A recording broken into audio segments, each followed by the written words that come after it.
الحمد للہ وکفا والصلاة والسلام علی عباده الذین اصطفى خصوصاً علی افضلهم وخاتم النبیین محمد الامین وعلی آلہ وصحبہ اجمعین اما بعد فاعوذ باللہ من الشیطان الرجیم بسم اللہ الرحمن الرحیم الذين آتيناهم الكتاب يتلونه حق تلاوته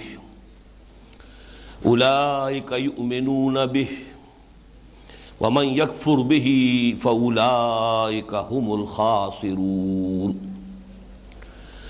يا بني إسرائيل اذكروا نعمتي التي أنعمت عليكم وأني فضلتكم على العالمين واتقوا يوما لا تجزي نفس عن نفس شيئا ولا يقبل منها عدل ولا تنفعها شفاعة ولا هم ينصرون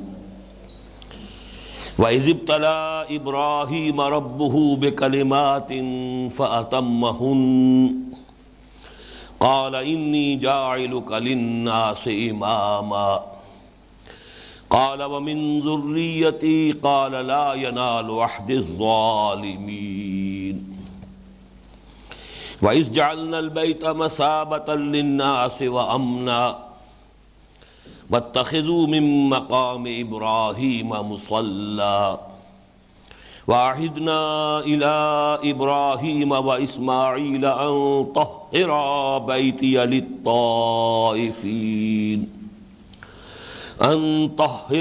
بيتي للطائفين والعاكفين والركع السجود وإذ قال إبراهيم رب اجعل هذا بلدا آمنا وارزق أهله من الثمرات من آمن منهم بالله واليوم الآخر قال ومن كفر فأمتعه قليلا ثم أضطره إلى عذاب النار وبئس المصير وإذ يرفع إبراهيم القواعد من البيت وإسماعيل ربنا تقبل منا إنك أنت السميع العليم ربنا واجعلنا مسلمين لك ومن ذريتنا أمة مسلمة لك وأرنا مناسكنا وتب علينا إنك أنت التواب الرحيم ربنا وابعث فيهم رسولا منهم يتلو عليهم آياتك ويعلمهم الكتاب والحكمة ويزكيهم إنك أنت العزيز الحكيم صدق الله العظيم رب اشرح لي صدري ويسر لي أمري واحلل عقدة من لساني يفقهوا قولي اللهم ربنا ألهمنا رشدنا وأعذنا من شرور أنفسنا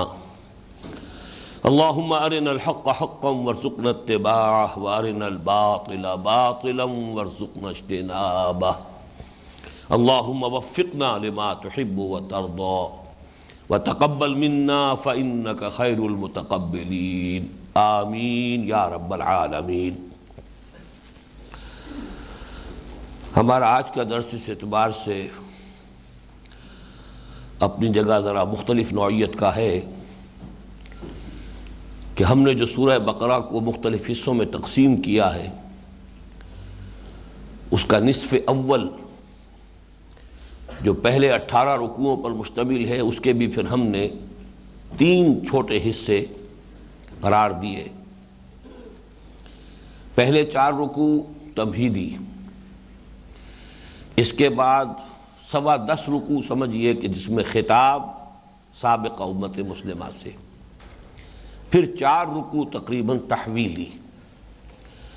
لیکن اصل میں تو خواہش یہ تھی کہ پچھلے درس میں درمیانی حصہ جو ہے 10.25 رکوعوں پر مشتمل جو سابقہ امت مسلمہ سے خطاب پر مشتمل ہے ہم اس کی تکمیل کر لیتے،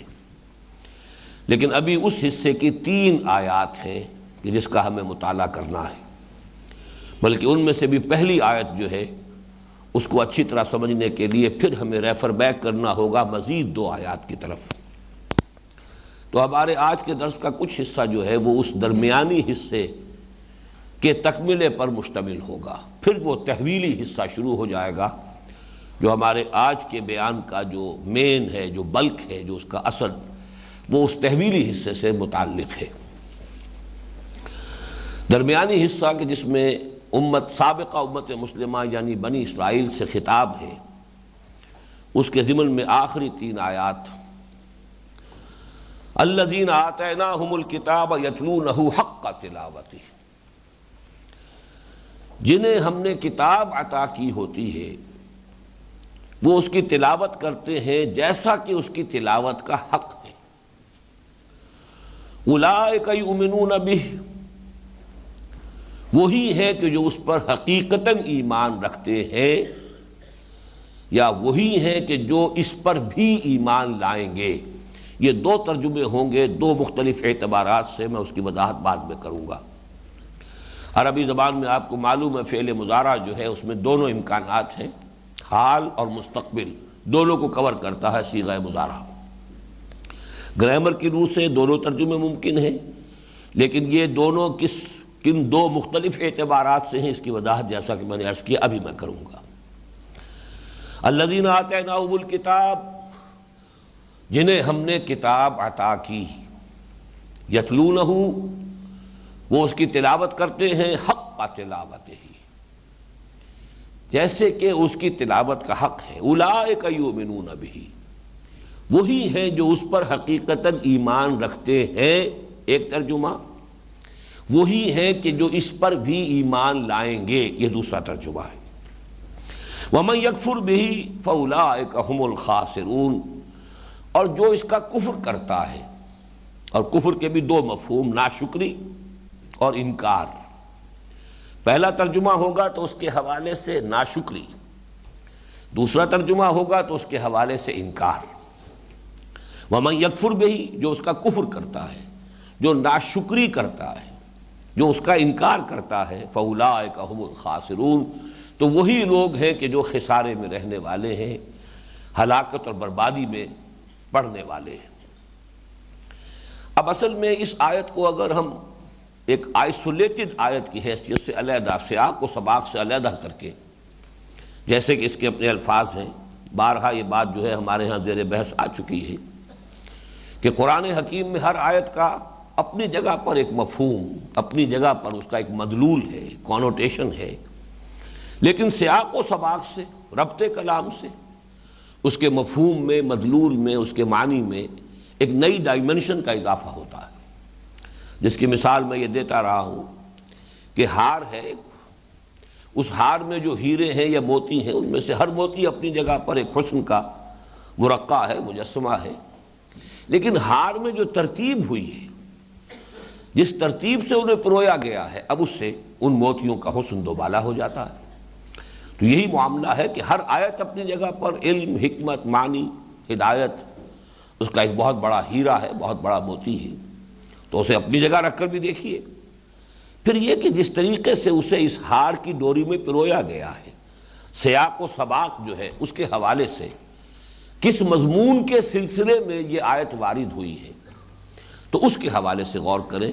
تو یہ آیت خاص طور پر ایک نمایاں مثال کی حیثیت رکھتی ہے ان دونوں اعتبارات میں، جو کچھ ایک اضافہ ہوتا ہے معنی کا، یا کچھ فرق و تفاوت پیدا ہوتا ہے۔ الذین آتیناہم الکتاب یتلونہ حق تلاوتہ، وہ لوگ کہ جنہیں ہم نے کتاب دی ہے وہ اس کی تلاوت کرتے ہیں جیسے کہ اس کی تلاوت کا حق ہے۔ اولئک یؤمنون بہ، جو یہ کیفیت کے حامل ہیں، جن کے اندر یہ کیفیت ہے، جو کتاب کی تلاوت کرتے ہیں، وہی حقیقت میں اس پر ایمان رکھتے ہیں۔ جو نہیں کرتے گویا کہ چاہے زبان سے دعویٰ کریں کہ ہم ایمان رکھتے ہیں، وہ ایمان نہیں رکھتے۔ اولئک یؤمنون بہ، وہ اس پر ایمان رکھتے ہیں۔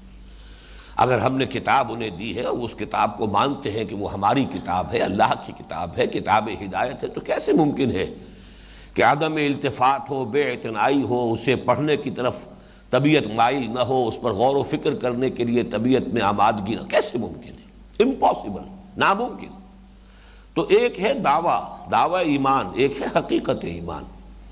دعویٰ ایمان اپنی جگہ پر ہے، حقیقتاً وہی شخص مومن ہے کہ جو کتاب الہی کا حق تلاوت ادا کرتا ہو۔ یہاں یہ بھی نوٹ کیجئے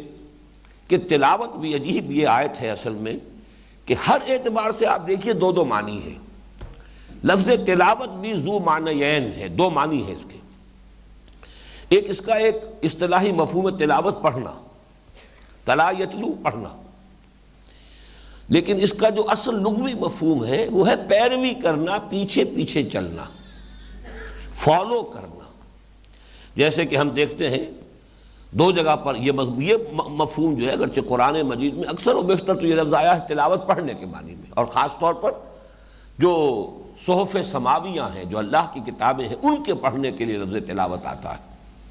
ورنہ عام کسی اور دوسری شے کے پڑھنے کے لیے تلاوت کا لفظ نہیں آتا۔ وہ قرات ہے، قرأ یقرأ، پڑھنے کی بات ہے، کسی بھی شے کو پڑھا جا رہا ہے۔ تلاوت کا لفظ جو ہے خاص ہے اصطلاح کے طور پر، آسمانی کتابیں، کتاب ہدایت، اللہ کی کتاب کو پڑھنا،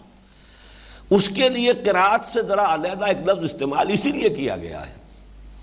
کہ تلا یتلو کا مفہوم ہے پیچھے چلنا، فالو کرنا۔ والشمس وضحاها والقمر اذا تلاها، قسم ہے سورج کی اور اس کی تمازت کی یا اس کی روشنی کی، اور قسم ہے چاند کی جبکہ وہ اس کے پیچھے آتا ہے۔ جب سورج غروب ہو رہا ہے،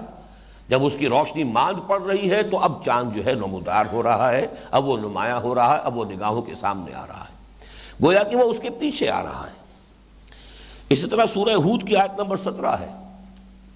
افمن کان علی بینۃ من ربہ ویتلوہ شاہد منہ، تو بھلا وہ شخص جو پہلے سے بھی اپنے رب کی طرف سے ایک بینہ پر ہے، اس کی فطرت سلیم ہے، عقل سلیم ہے، عقل سلیم اور فطرت سلیمہ کی رہنمائی میں وہ ان حقائق تک پہنچ گیا ہے، حقیقت ایمان تک پہنچ چکا ہے، حقائق ایمانیہ تک اس کی رسائی ہو چکی ہے، جس کی سب سے بڑی مثال قرآن مجید میں اور جو ہمارے منتخب نصاب میں بھی ہے وہ حضرت لقمان ہے۔ وہ نبی نہیں تھے، وحی کے ذریعے سے وہ ہدایت انہیں نہیں پہنچی تھی، لیکن چونکہ وَلَقَدْ آتَيْنَا لُقْمَانَ الْحِكْمَةَ أَنِ اشْكُرْ لِلَّهِ وَمَنْ يَشْكُرْ فَإِنَّمَا يَشْكُرُ لِنَفْسِهِ وَمَنْ كَفَرَ فَإِنَّ اللَّهَ غَنِيٌّ حَمِيدٌ وَإِذْ قَالَ لُقْمَانُ لِابْنِهِ وَهُوَ يَعِظُهُ يَا بُنَيَّ لَا تُشْرِكْ بِاللَّهِ إِنَّ الشِّرْكَ لَظُلْمٌ عَظِيمٌ۔ اللہ کی معرفت، توحید خداوندی، وہاں تک جو رسائی ہوئی ہے حضرت لقمان کی، وہ اپنی عقل اور فطرت کی رہنمائی میں، گویا کہ وہ خود اپنی فطرت کے بینہ کی بنیاد پر وہ ہدایت پر آیا ہے۔ اب اگر ایسا کوئی شخص ہے، اور ظاہر بات ہے انبیاء تمام ایسے ہی لوگ ہوتے تھے، سلیم الفطرت لوگ، سلیم العقل لوگ، جن کو اللہ تعالیٰ منتخب کرتا تھا، اب وحی بھی آ گئی ان کے پاس، اس وحی نے اور توثیق کر دی ان حقائق کی جن حقائق تک وہ اپنے عقل سلیم اور فطرت سلیمہ کی رہنمائی میں پہنچ چکے تھے۔ گویا کہ اب نور علی نور ہے، یہ ایمان کے وہ دو حصے، نور علی نور، جو ہمارے اس منتخب نصاب میں سورہ نور کے 5ویں رکوع میں الفاظ آئے ہیں، اللہ نور السماوات والارض، اور اسی میں نور علی نور، ایک نور فطرت ہے، ایک نور وحی ہے، جب دونوں جمع ہو گئے نور علی نور، اب ایمان کی تکمیل ہو گئی۔ یہاں بھی یتلوہ شاہد منہ،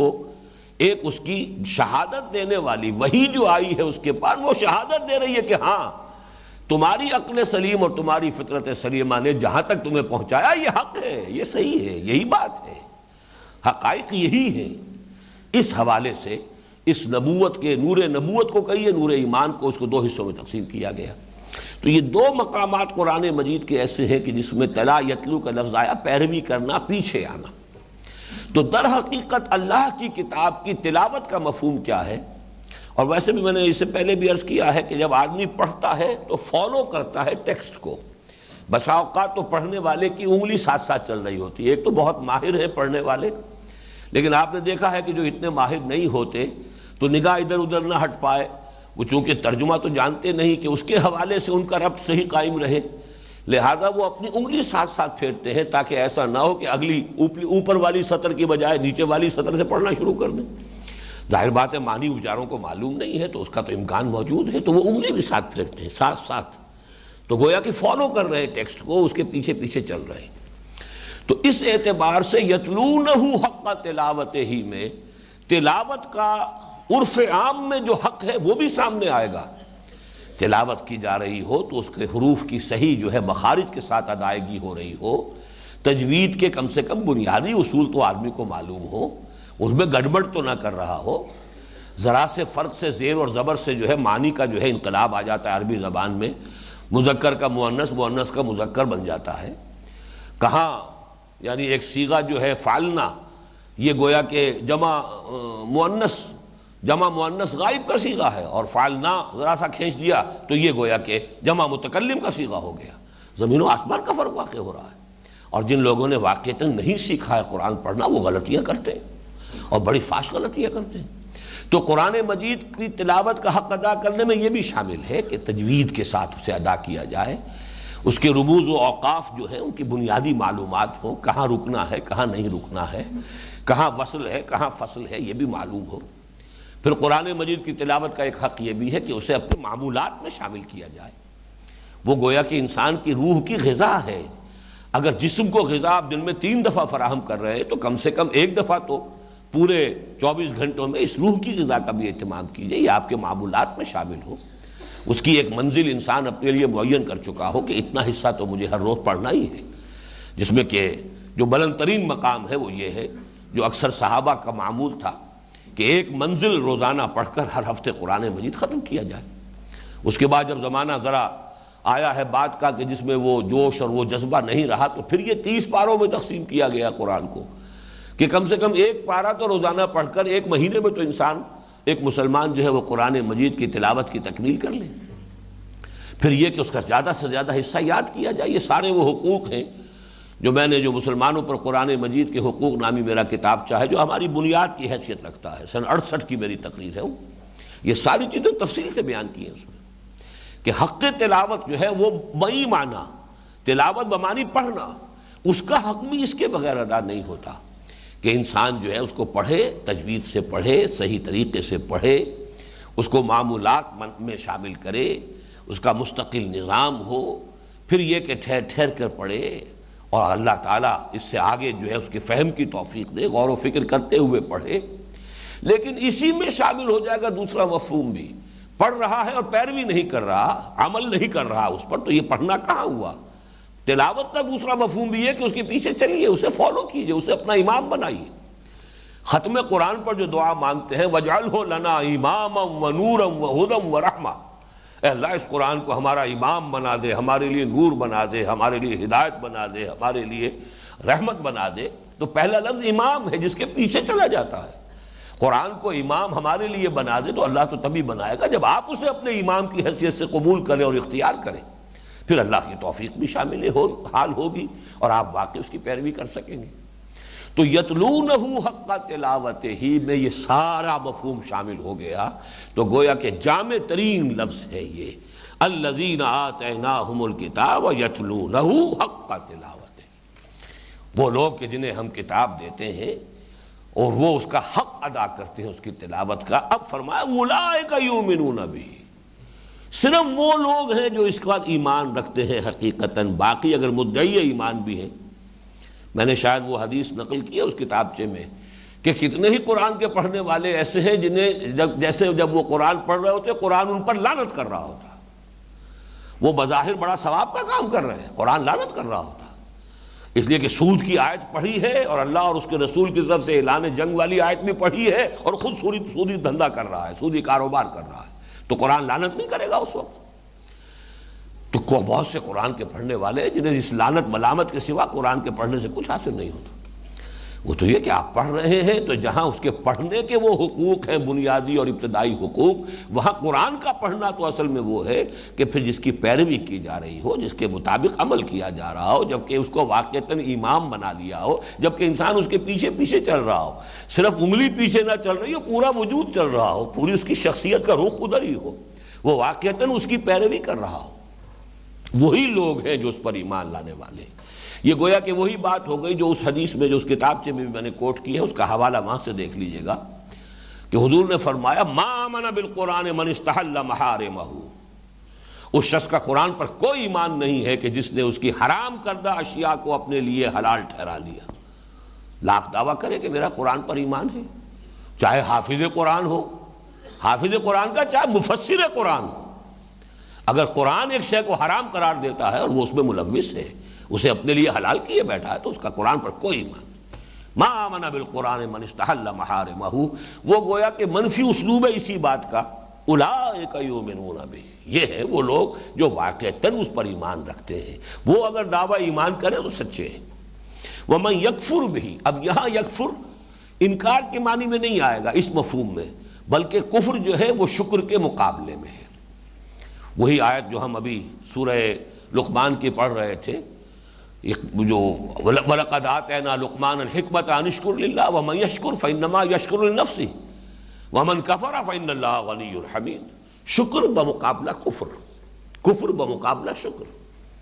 لَإِن شَكَرْتُمْ لَأَزِيدَنَّكُمْ وَلَئِن كَفَرْتُمْ إِنَّ عَذَابِي لَشَدِيدٌ۔ دیکھو اگر تم شکر کرو گے میں اور دوں گا، اور نوازوں گا، میری نعمتوں کے اندر اور اضافہ ہوگا، اور اگر تم نے کفران نعمت کیا، ناشکری کی، تو میرا عذاب بھی بڑا سخت ہے۔ تو یہاں پر گویا کہ وہ لوگ ناشکری کر رہے ہیں، اللہ کی کتاب مانتے ہیں کہ یہ اللہ کی کتاب ہے، پھر ناشکری کر رہے ہیں، نہ اسے پڑھتے ہیں، نہ اس پر غور کرتے ہیں، نہ اسے سمجھتے ہیں، نہ اس پر عمل کرتے ہیں، نہ اس کو انہوں نے اپنا امام بنایا ہے۔ وَمَن يَكْفُرْ بِهِ فَأُولَٰئِكَ هُمُ الْخَاسِرُونَ، تو ان کے ہاتھ پلے کچھ نہیں پڑنا اس دعویٰ ایمان سے اور اس خالی خولی تلاوت سے، کچھ نہیں ان کے ہاتھ آنے والا، وہ خسارے ہی میں رہنے والے ہیں۔ اور خسارے کا لفظ بارہا میں نے عرض کیا ہے، وہ جو سورۃ العصر پر میرا کتابچہ ہے اس میں لفظ خسارہ پر بھی بحث ہے کہ قرآن مجید میں کامیابی کے لیے تو بہت سے مختلف الفاظ آتے ہیں، اولئک هم الراشدون، اولئک هم المفلحون، اب یہ مختلف الفاظ آتے چلے جائیں گے، فائزون، راشدون، مفلحون، لیکن یہ کہ اس کے برعکس کے لیے سب سے جامع لفظ جو ہے وہ خسارہ، والعصر ان الانسان لفی خسر ذالک هو الخسران المبین خسر الدنیا والآخرہ۔ ان تمام کے رشد اور ہدایت اور سعادت، ان سب کے اور فوز و فلاح، ان سب کے مقابلے میں لفظ ایک ہی آتا ہے خاسرون، اولئک هم الخاسرون ومن یکفر بہ فاولئک هم الخاسرون۔ یہ مفہوم تو ہوا اس اعتبار سے کہ آپ نے سیاق و سباق پر ابھی کوئی غور نہیں کیا، اس آیت ہی کے الفاظ کو سامنے رکھا ہے، اسی کا ایک حق ادا کیا ہے، اس کے مفہوم کو سمجھا۔ اب سیاق و سباق کیا ہے؟ سیاق و سباق میں دیکھیے کہ اس سے متصلاً قبل آیت ہے وَلَن تَرْضَىٰ عَنْكَ الْيَهُودُ وَلَا النَّصَارَىٰ حَتَّىٰ تَتَّبِعَ مِلَّتَهُمْ قُلْ إِنَّ هُدَى اللَّهِ هُوَ الْهُدَىٰ وَلَئِنِ اتَّبَعْتَ أَهْوَاءَهُمْ بَعْدَ الَّذِي جَاءَكَ مِنَ الْعِلْمِ مَا لَكَ مِنَ اللَّهِ مِن وَلِيٍّ وَلَا نَصِيرٍ۔ اے نبی صلی اللہ علیہ وسلم، ہرگز راضی نہیں ہوں گے آپ سے نہ یہ یہودی اور نہ یہ نصرانی، جب تک کہ آپ خود ان کی پیروی نہ کریں، ان کی ملت کو اختیار نہ کریں۔ یعنی آپ کی توقعات اپنی جگہ کہ یہ لوگ بہرحال مشرکین عرب کے مقابلے میں یہ توحید کے مدعی ہیں، بت پرست نہیں ہیں، یہ بہرحال کتاب ان کے پاس ہے، تورات کے ماننے والے ہیں، اور نصارہ تو مزید انجیل کے ماننے والے ہیں، سینکڑوں نبیوں کو ماننے والے ہیں، آخر حضرت نوح کے ماننے والے یہ سب ہیں، ابراہیم کے ماننے والے سب ہیں، ابراہیم کی نسل میں جو انبیاء آئے ہیں ان سب کو مانتے ہیں۔ نصارہ نے تو حضرت مسیح کو بھی مانا ہے، وہ تو حضور کے سے پہلے جتنے بھی انبیاء ہیں ان کے ماننے والے ہیں، صرف یہود کے بارے میں آپ کہہ سکتے ہیں کہ انہوں نے حضرت مسیح کو نہیں مانا۔ تو جب اتنی باتیں موجود ہیں تو یہ تو بڑی جلدی قبول کریں گے اسلام کو۔ قرآن مجید ان کی ان تمام باتوں کی تائید کر رہا ہے۔ قرآن مجید اور خود میں در حقیقت ان کی پیشین گوئیوں کو مصداق بن کر ہم آئے ہیں، یہ قرآن بھی مصداق بن کر آیا ہے ان پیشین گوئیوں کا کہ جو تورات اور انجیل میں ہے، اور خود میں یعنی حضور صلی اللہ علیہ وسلم میں بھی ان پیشین گوئیوں کا مصداق بن کر آیا ہوں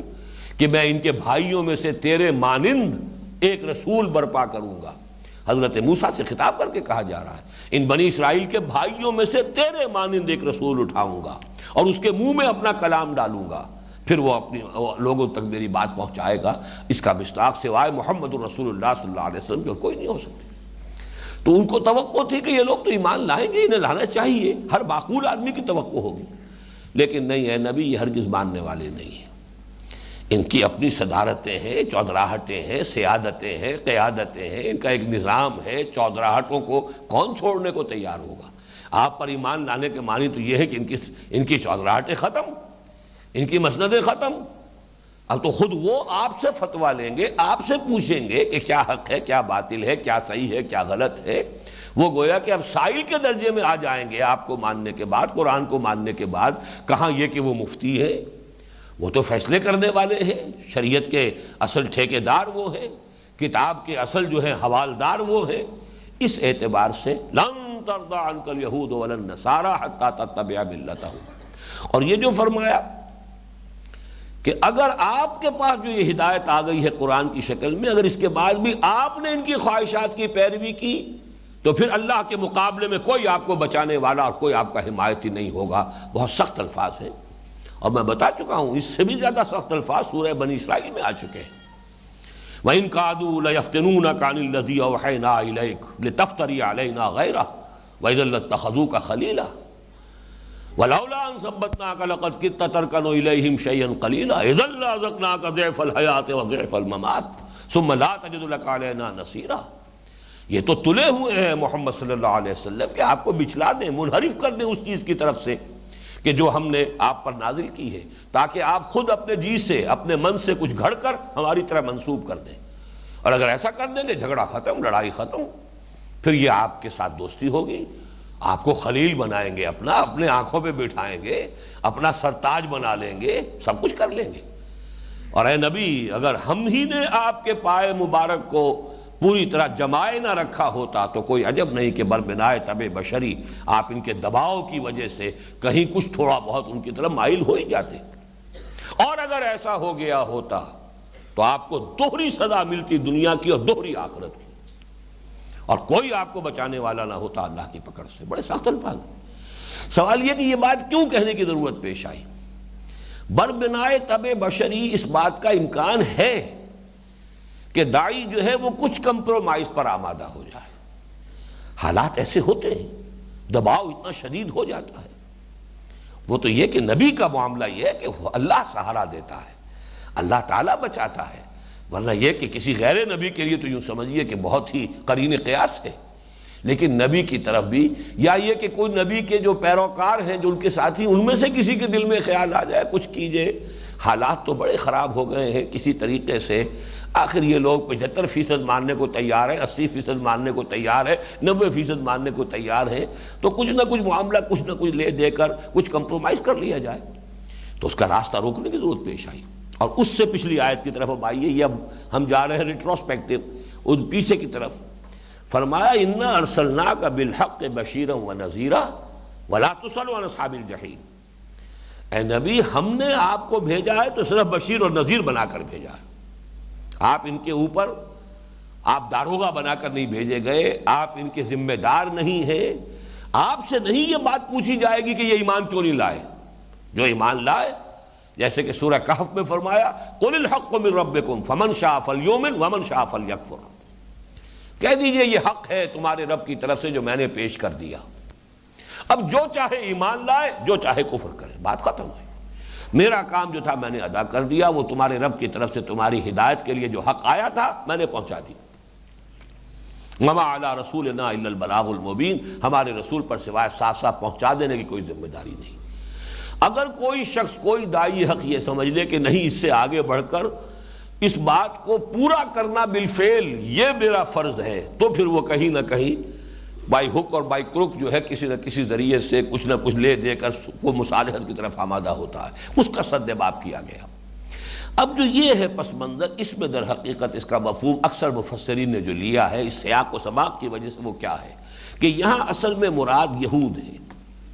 یا نصارہ ہیں جو صاحب کتاب ہیں، اہل کتاب ہیں۔ الذین آتیناہم الکتاب یتلونہ حق تلاوتہ، ان اہل کتاب میں سے کچھ لوگ ایسے تھے یقیناً کہ جو کتاب کی تلاوت کا حق ادا کرتے تھے، اور یہ قرآن مجید میں یہ حکمت تبلیغ جو ہے کثرت کے ساتھ استعمال ہوئی ہے۔ دیکھیے، آپ کا کسی سے بحث مباحثہ چل رہا ہے، person to person, individual to individual, اس میں بھی یہ ہے کہ کسی وقت اس نے ایک بات کہی جو صحیح ہے، اور آپ نے فوراً کہا یہ بات آپ کی صحیح ہے، میں تسلیم کرتا ہوں، بڑی معقول بات ہے۔ یہ ہے وہ رویہ کہ جس سے خود اس کے دل میں نرمی پیدا ہوگی کہ یہ میرا مخاطب جو ہے یہ کوئی ضدی آدمی نہیں ہے، ہٹ دھرم نہیں ہے، یہ انصاف پسند آدمی ہے، اس نے میری اس بات کو تسلیم کیا، تو اس سے یہ ہے کہ جو آپ کی ڈائیلاگ ہے وہ نتیجہ خیز ہو سکتی ہے۔ اگر آپ اس کی وہ بات بھی نہیں مانیں گے، میں نے اگر اس کی یہ بات مان لی تو اس سے آگے وہ یہ کہہ دے گا، اور پھر یہ کہ میں تو پھر ہار گیا، وہ جیت گیا۔ اگر اس طرح کی کوئی ہٹ درمی آ گئی، کوئی اپنے اندر جو ہے وہ اس طرح کا عجب آ گیا، تو در حقیقت آپ خود اپنے پاؤں پر کلہاڑی مار رہے ہیں۔ وہ انسان بھی محسوس کر لیتا ہے یہ زدم زدہ میں ہے، یہ بات جو ہے یہ حق کا جویا نہیں ہے، حق کا متلاشی نہیں ہے۔ لیکن اگر آپ اپنے مخاطب کو یہ باور کرا دیں کہ یہ شخص انصاف پسند ہے، حق کو تسلیم کرتا ہے، تبھی تو وہ پھر آپ کی بات کے اوپر بھی ہمدردی کے ساتھ اور کھلے دل کے ساتھ، کھلے ذہن کے ساتھ غور کرے گا۔ اسی طرح جب کہیں گروپ سے گروپ کا معاملہ ہو رہا ہو، تو اب ظاہر بات ہے برے سے بری کسی جماعت اور یا قوم میں یا ملت کے اندر بھی کچھ تو اچھائیاں ہوتی ہیں نا، ان کی اچھائیوں کے پہلو کو نمایاں کیجئے، بیان کیجئے، تاکہ اس گروہ میں، اس جماعت کے اندر یہ احساس ہو کہ یہ شخص ہماری مخالفت کے اوپر اس نے جو ہے ادار نہیں کھائے بیٹھا ہوا، ہماری مخالفت ہی کے اوپر جو ہے اس نے کمر نہیں کسی ہوئی، ہمارے اندر اگر کوئی خیر کا پہلو ہے تو وہ تسلیم کرتا۔ یہی وجہ قرآن مجید میں سورہ آل عمران میں آپ دیکھیں کہ لیسو سوا، یہ تمام اہل کتاب برابر نہیں ہے، ان میں وہ بھی ہے امت قائمۃ آناء اللیل، ایسے لوگ بھی ہیں راتوں کو کھڑے رہتے ہیں اللہ کے حضور میں۔ اسی طریقے سے فرمایا کہ ان میں وہ لوگ بھی ہیں من ان تامنہ بقنطار یؤدہ الیک، ایسے لوگ بھی ہیں امانت دار کہ ڈھیروں سونا بھی ان کے پاس امانت رکھوا دو گے وہ واپس کر دیں گے، وہ بددیانتی نہیں کریں گے، خیانت نہیں کریں گے۔ وَمِنْهُمْ مَنْ إِنْ تَأْمَنْهُ بِدِينَارٍ لَا يُؤَدِّهِ إِلَيْكَ إِلَّا مَا دُمْتَ عَلَيْهِ قَائِمًا، لیکن ایسے لوگ بھی ہیں کہ اگر ایک دینار بھی کہیں ان کے پاس رکھوا دیا تو وہ ہرگز واپس نہیں کریں گے، الا یہ کہ سر پر سوار ہو کر وصول کر لو، یہ بات تو دوسری ہے، وہ تو طاقت سے تم نے واپس لیا ہے، ورنہ یہ کہ وہ اپنے بس پڑتے وہ ایک دینار کے بھی اندر بھی خیانت کریں گے، اسے بھی واپس کرنے کو تیار نہیں۔ تو جو جہاں خیر ہے اس خیر کو بھی تسلیم کرو، جو شر ہے اس کو بھی بیان کرو۔ اگر آپ ان کے خیر کو مانیں گے تب وہ اپنے شر کے اوپر بھی غور کرنے کو تیار ہوں گے کہ ہمارے دامن پر یہ دھبے ہیں واقعتاً، اس لیے کہ جو ہماری اندر خیر ہے وہ تو یہ مان رہے ہیں، اسے تسلیم کر رہے ہیں۔ کوئی ہول سیل ریجیکشن نہیں ہے، ہول سیل کنڈمنیشن ہو رہی ہو تو ظاہر بات ہے کہ پھر فریق ثانی کے اندر بھی ایک ضد پیدا ہو جائے گی، ہٹ درمی پیدا ہو جائے گی، اور اس کے اندر جو ہے کسی بھی بات کو قبول کرنے کے لیے اس کا دل جو ہے وہ کھلا نہیں رہے گا۔ تو اسی حوالے سے آپ دیکھیے کہ قرآن مجید میں اہل کتاب میں جو بھی خیر کا پہلو تھا اسے بھی اجاگر کیا گیا ہے۔ اس میں اب ایک نقطے کا میں اضافہ کر رہا ہوں، یہ اضافہ جو ہے یہ مولانا فراہی اور مولانا اصلاحی صاحب یہ جو مکتب فکر ہے تفسیر کا، یہ ان کا ہے، اور چونکہ اسالیب قرآن خاص موضوع تھا مولانا فراہی رحمۃ اللہ علیہ کا، اس پر ان کی ایک کتاب بھی ہے، اگرچہ کتاب کہنا اسے مناسب نہیں ہے، رسالہ کا یہ چھوٹی سی کتاب ہے۔ قرآن مجید کے بعد مخصوص اسالیب ہیں، ان کی پہچان حاصل ہو جائے تو وہ گویا کہ کلید کا کام دیتے ہیں بہت سے معاملات کے اندر۔ اب قرآن مجید میں اہل کتاب کا تذکرہ دو انداز میں آتا ہے، والذین اوتوا الکتاب، اب یہ مجہول کا صیغہ ہے، پیسو وائس، وہ لوگ جنہیں کتاب دی گئی تھی، اور الذین آتیناہم الکتاب، وہ لوگ جنہیں ہم نے کتاب عطا فرمائی۔ یہ دو مختلف اسلوب ہیں، ایک ایکٹیو وائس ہے، ایک جو معروف کا صیغہ ہے جنہیں ہم نے کتاب دی، اور ایک وہ جنہیں کتاب دی گئی تھی، جو کتاب دیے گئے۔ ان دونوں اسلوبوں میں یہ فرق بیان کیا گیا، اور بڑے دل کو لگنے والی بات ہے کہ جہاں کوئی مقام مدح ہے، جہاں کوئی ان کے خیر کو نمایاں کرنا ہے، وہاں الذین آتیناہم الکتاب، یہ معروف کا اسلوب جو ہے وہ وہاں آتا ہے۔ لیکن جہاں ان کی کوئی ذم کا پہلو ہے، قابل مذمت کوئی بات ان کی بیان کرنی ہے، تو وہاں الذین اوتوا الکتاب، وہ لوگ کہ جنہیں کتاب دی گئی تھی، ان کا طرز عمل یہ ہے، ان کا جو معاملہ ہے وہ یہ ہے۔ تو یہاں پر جو لفظ آیا ہے الذین آتیناہم الکتاب، یہ اہل کتاب کے ان حق پرست لوگوں کا تذکرہ ہو رہا ہے کہ جو ان میں خال خال، جیسے وہ علامہ اقبال کا شعر ہے، خال خال اس قوم میں اب تک نظر آتے ہیں، وہ کرتے ہیں اشک سحر گاہی سے جو ظالم وضو۔ تو بہرحال مسلمان قوم کتنی ہی گر گئی، کتنی پستی میں چلی گئی، کتنی خراب ہو گئی، لیکن پھر بھی افراد تو ایسے موجود ہیں خال خال اس قوم میں اب تک نظر آتے ہیں، وہ کرتے ہیں اشک سحر گاہی سے جو ظالم وضو۔ اسی طرح کا معاملہ یہ ہے کہ ان میں ہے کچھ لوگ، چاہے وہ آٹے میں نمک کے برابر ہے، کوئی پرواہ نہیں، لیکن اگر ہے تو اس کو نمایاں کیجیے، اسے بیان کیجیے۔ اس سے در حقیقت آپ کی دعوت کے لیے دل کھلیں گے، آپ کی بات سننے کے لیے ذہن آمادہ ہوں۔ الذین آتیناہم الکتاب، اب یہاں اگر اس تعویل کو لیا جائے تو یہاں یہ اہل کتاب کے ان حق پسند یا حق پرست لوگوں کا تذکرہ ہے کہ جنہیں اللہ تعالیٰ نے کتاب دی تھی، یتلونہ حق تلاوت۔ ظاہر بات ہے کہ اگر وہ حق پرست ہے، حق پسند ہے، تو القرآن کا، اپنی کتاب کا، تورات کا، انجیل کا، جس پر بھی ان کا ایمان ہے، اس کا حق ادا کرتے ہیں، اس کی تلاوت کرتے ہیں۔ اب اس معنی میں آئے گا اولئک یؤمنون بہ، وہی لوگ ہیں جو اس پر بھی ایمان لائیں گے۔ اب یہاں پر مستقبل کا صیغہ ہو گیا کہ نبی ان میں سے صرف وہی لوگ جو ہیں، معدود چند ہیں، معدوم کے درجے میں ہیں، اتنے کم ہیں، وہ اپنی جگہ ہے، لیکن بہرحال عبداللہ ابن سلام رضی اللہ تعالی عنہ علماء یہود میں سے تھے، بڑے چوٹی کے علماء میں سے تھے، ایمان لائے ہیں نا۔ اسی طریقے سے کچھ اور لوگ بھی یہود میں سے ایمان لائے، چاہے وہ کوئی نمایاں افراد نہیں ہیں، لیکن یہ کہ عبداللہ ابن سلام تو چونکہ ان کے چوٹی کے علماء میں سے تھے رضی اللہ تعالی عنہ، وہ ایمان لائے۔ تو الذین آتیناہم الکتاب، جنہیں ہم نے کتاب عطا فرمائی ہے،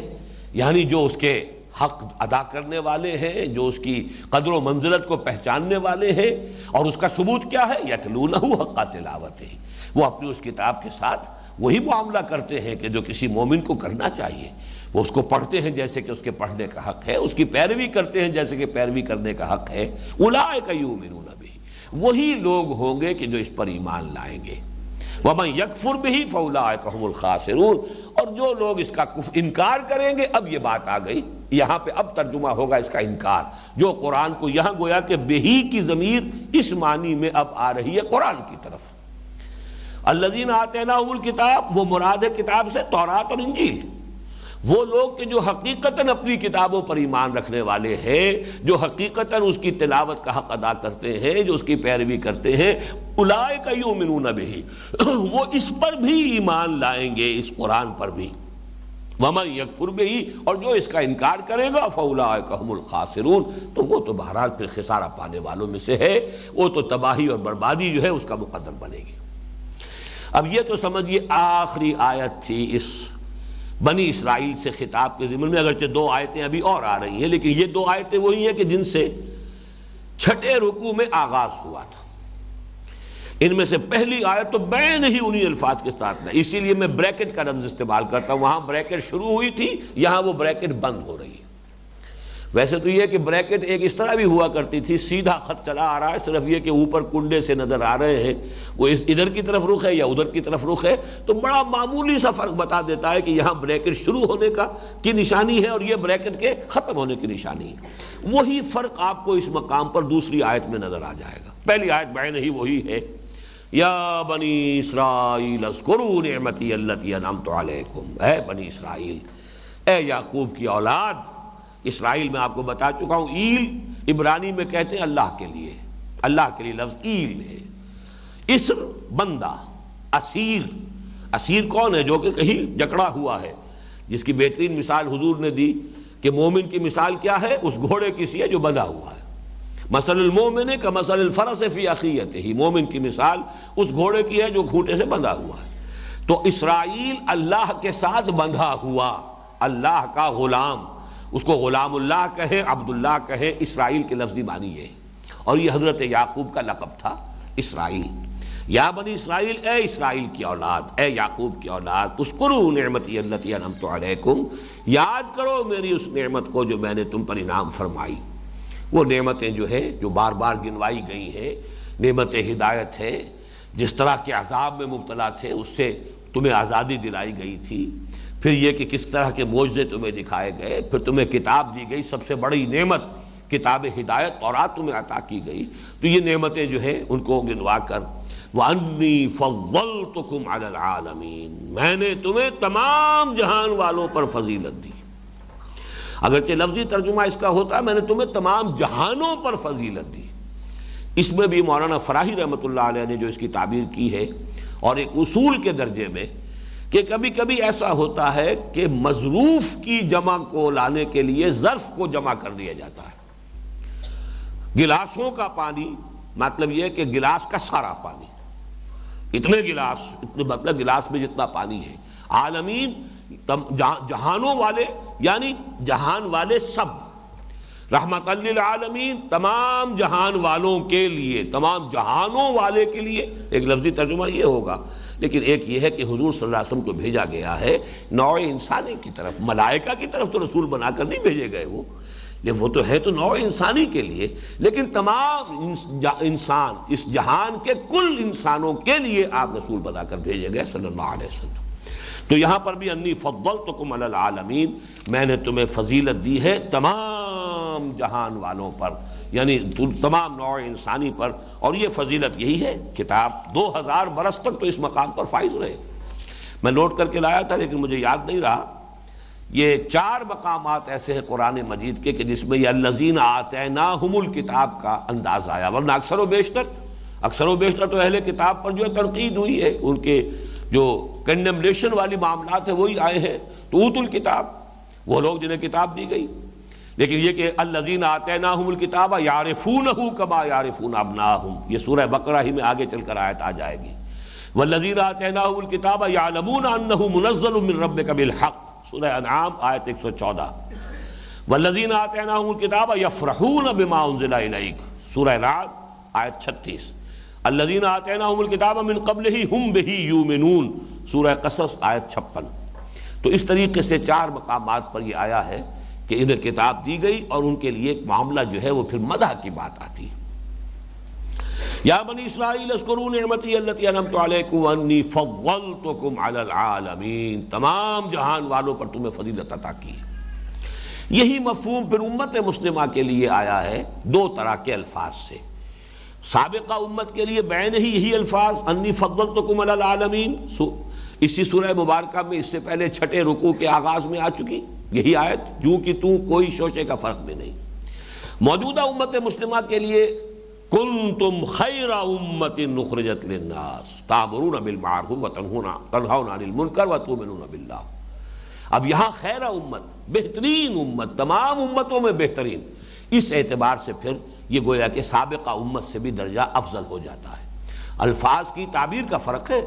کہ جتنی امتیں بھی دنیا میں ہوئی ہیں ان میں خیر امت، تمام امتوں میں سب سے بہترین امت وہ یہ امت محمد صلی اللہ علیہ وسلم، کنتم خیر امت، یا یہ کہ جس کو کہا گیا ہے امتا وسطا لتکونوا شہداء علی الناس ویکون الرسول علیکم شہیدا، وہ تو اسی تحویلی حصے میں انہی 4 رکوعوں میں آ جائے گے، یہ آیت مبارکہ 17ویں رکوع میں، وَكَذَلِكَ جَعَلْنَاكُمْ أُمَّةً وَسَطًا لِتَكُونُوا شُهَدَاءَ عَلَى النَّاسِ وَيَكُونَ الرَّسُولُ عَلَيْكُمْ شَهِيدًا۔ تو چونکہ ایکسٹریمز جو ہیں ان کے بارے میں عام عرف عام یہ ہے کہ وہ بات اچھی نہیں ہوتی، بڑا ایکسٹریمسٹ ہے، تو ایکسٹریم پر چلے جانا جو ہے یہ کوئی پسندیدہ شے نہیں، ایک معتدل مزاج ہو، معتدل انداز ہو تو وہ گویا کہ ایک محمود ہے، بات اچھی بات ہے۔ اس حوالے سے امت وسط اس معنی میں یہاں بھی اس کا ترجمہ اکثر لوگوں نے کیا بہترین امت، درمیانی امت، بہترین امت، اگرچہ اس کے اندر گنجائش ہے کسی اور مفہوم کی بھی، اور وہ میں جب اس مقام پر ہم پہنچیں گے تو انشاءاللہ تفصیلاً گفتگو ہوگی۔ یا بنی اسرائیل اذکروا نعمتی التی انعمت علیکم وانی فضلتکم علی العالمین واتقوا یوما لا تجزی نفس عن نفس شیئا ولا یقبل منها عدل ولا تنفعها شفاعۃ ولا هم ينصرون۔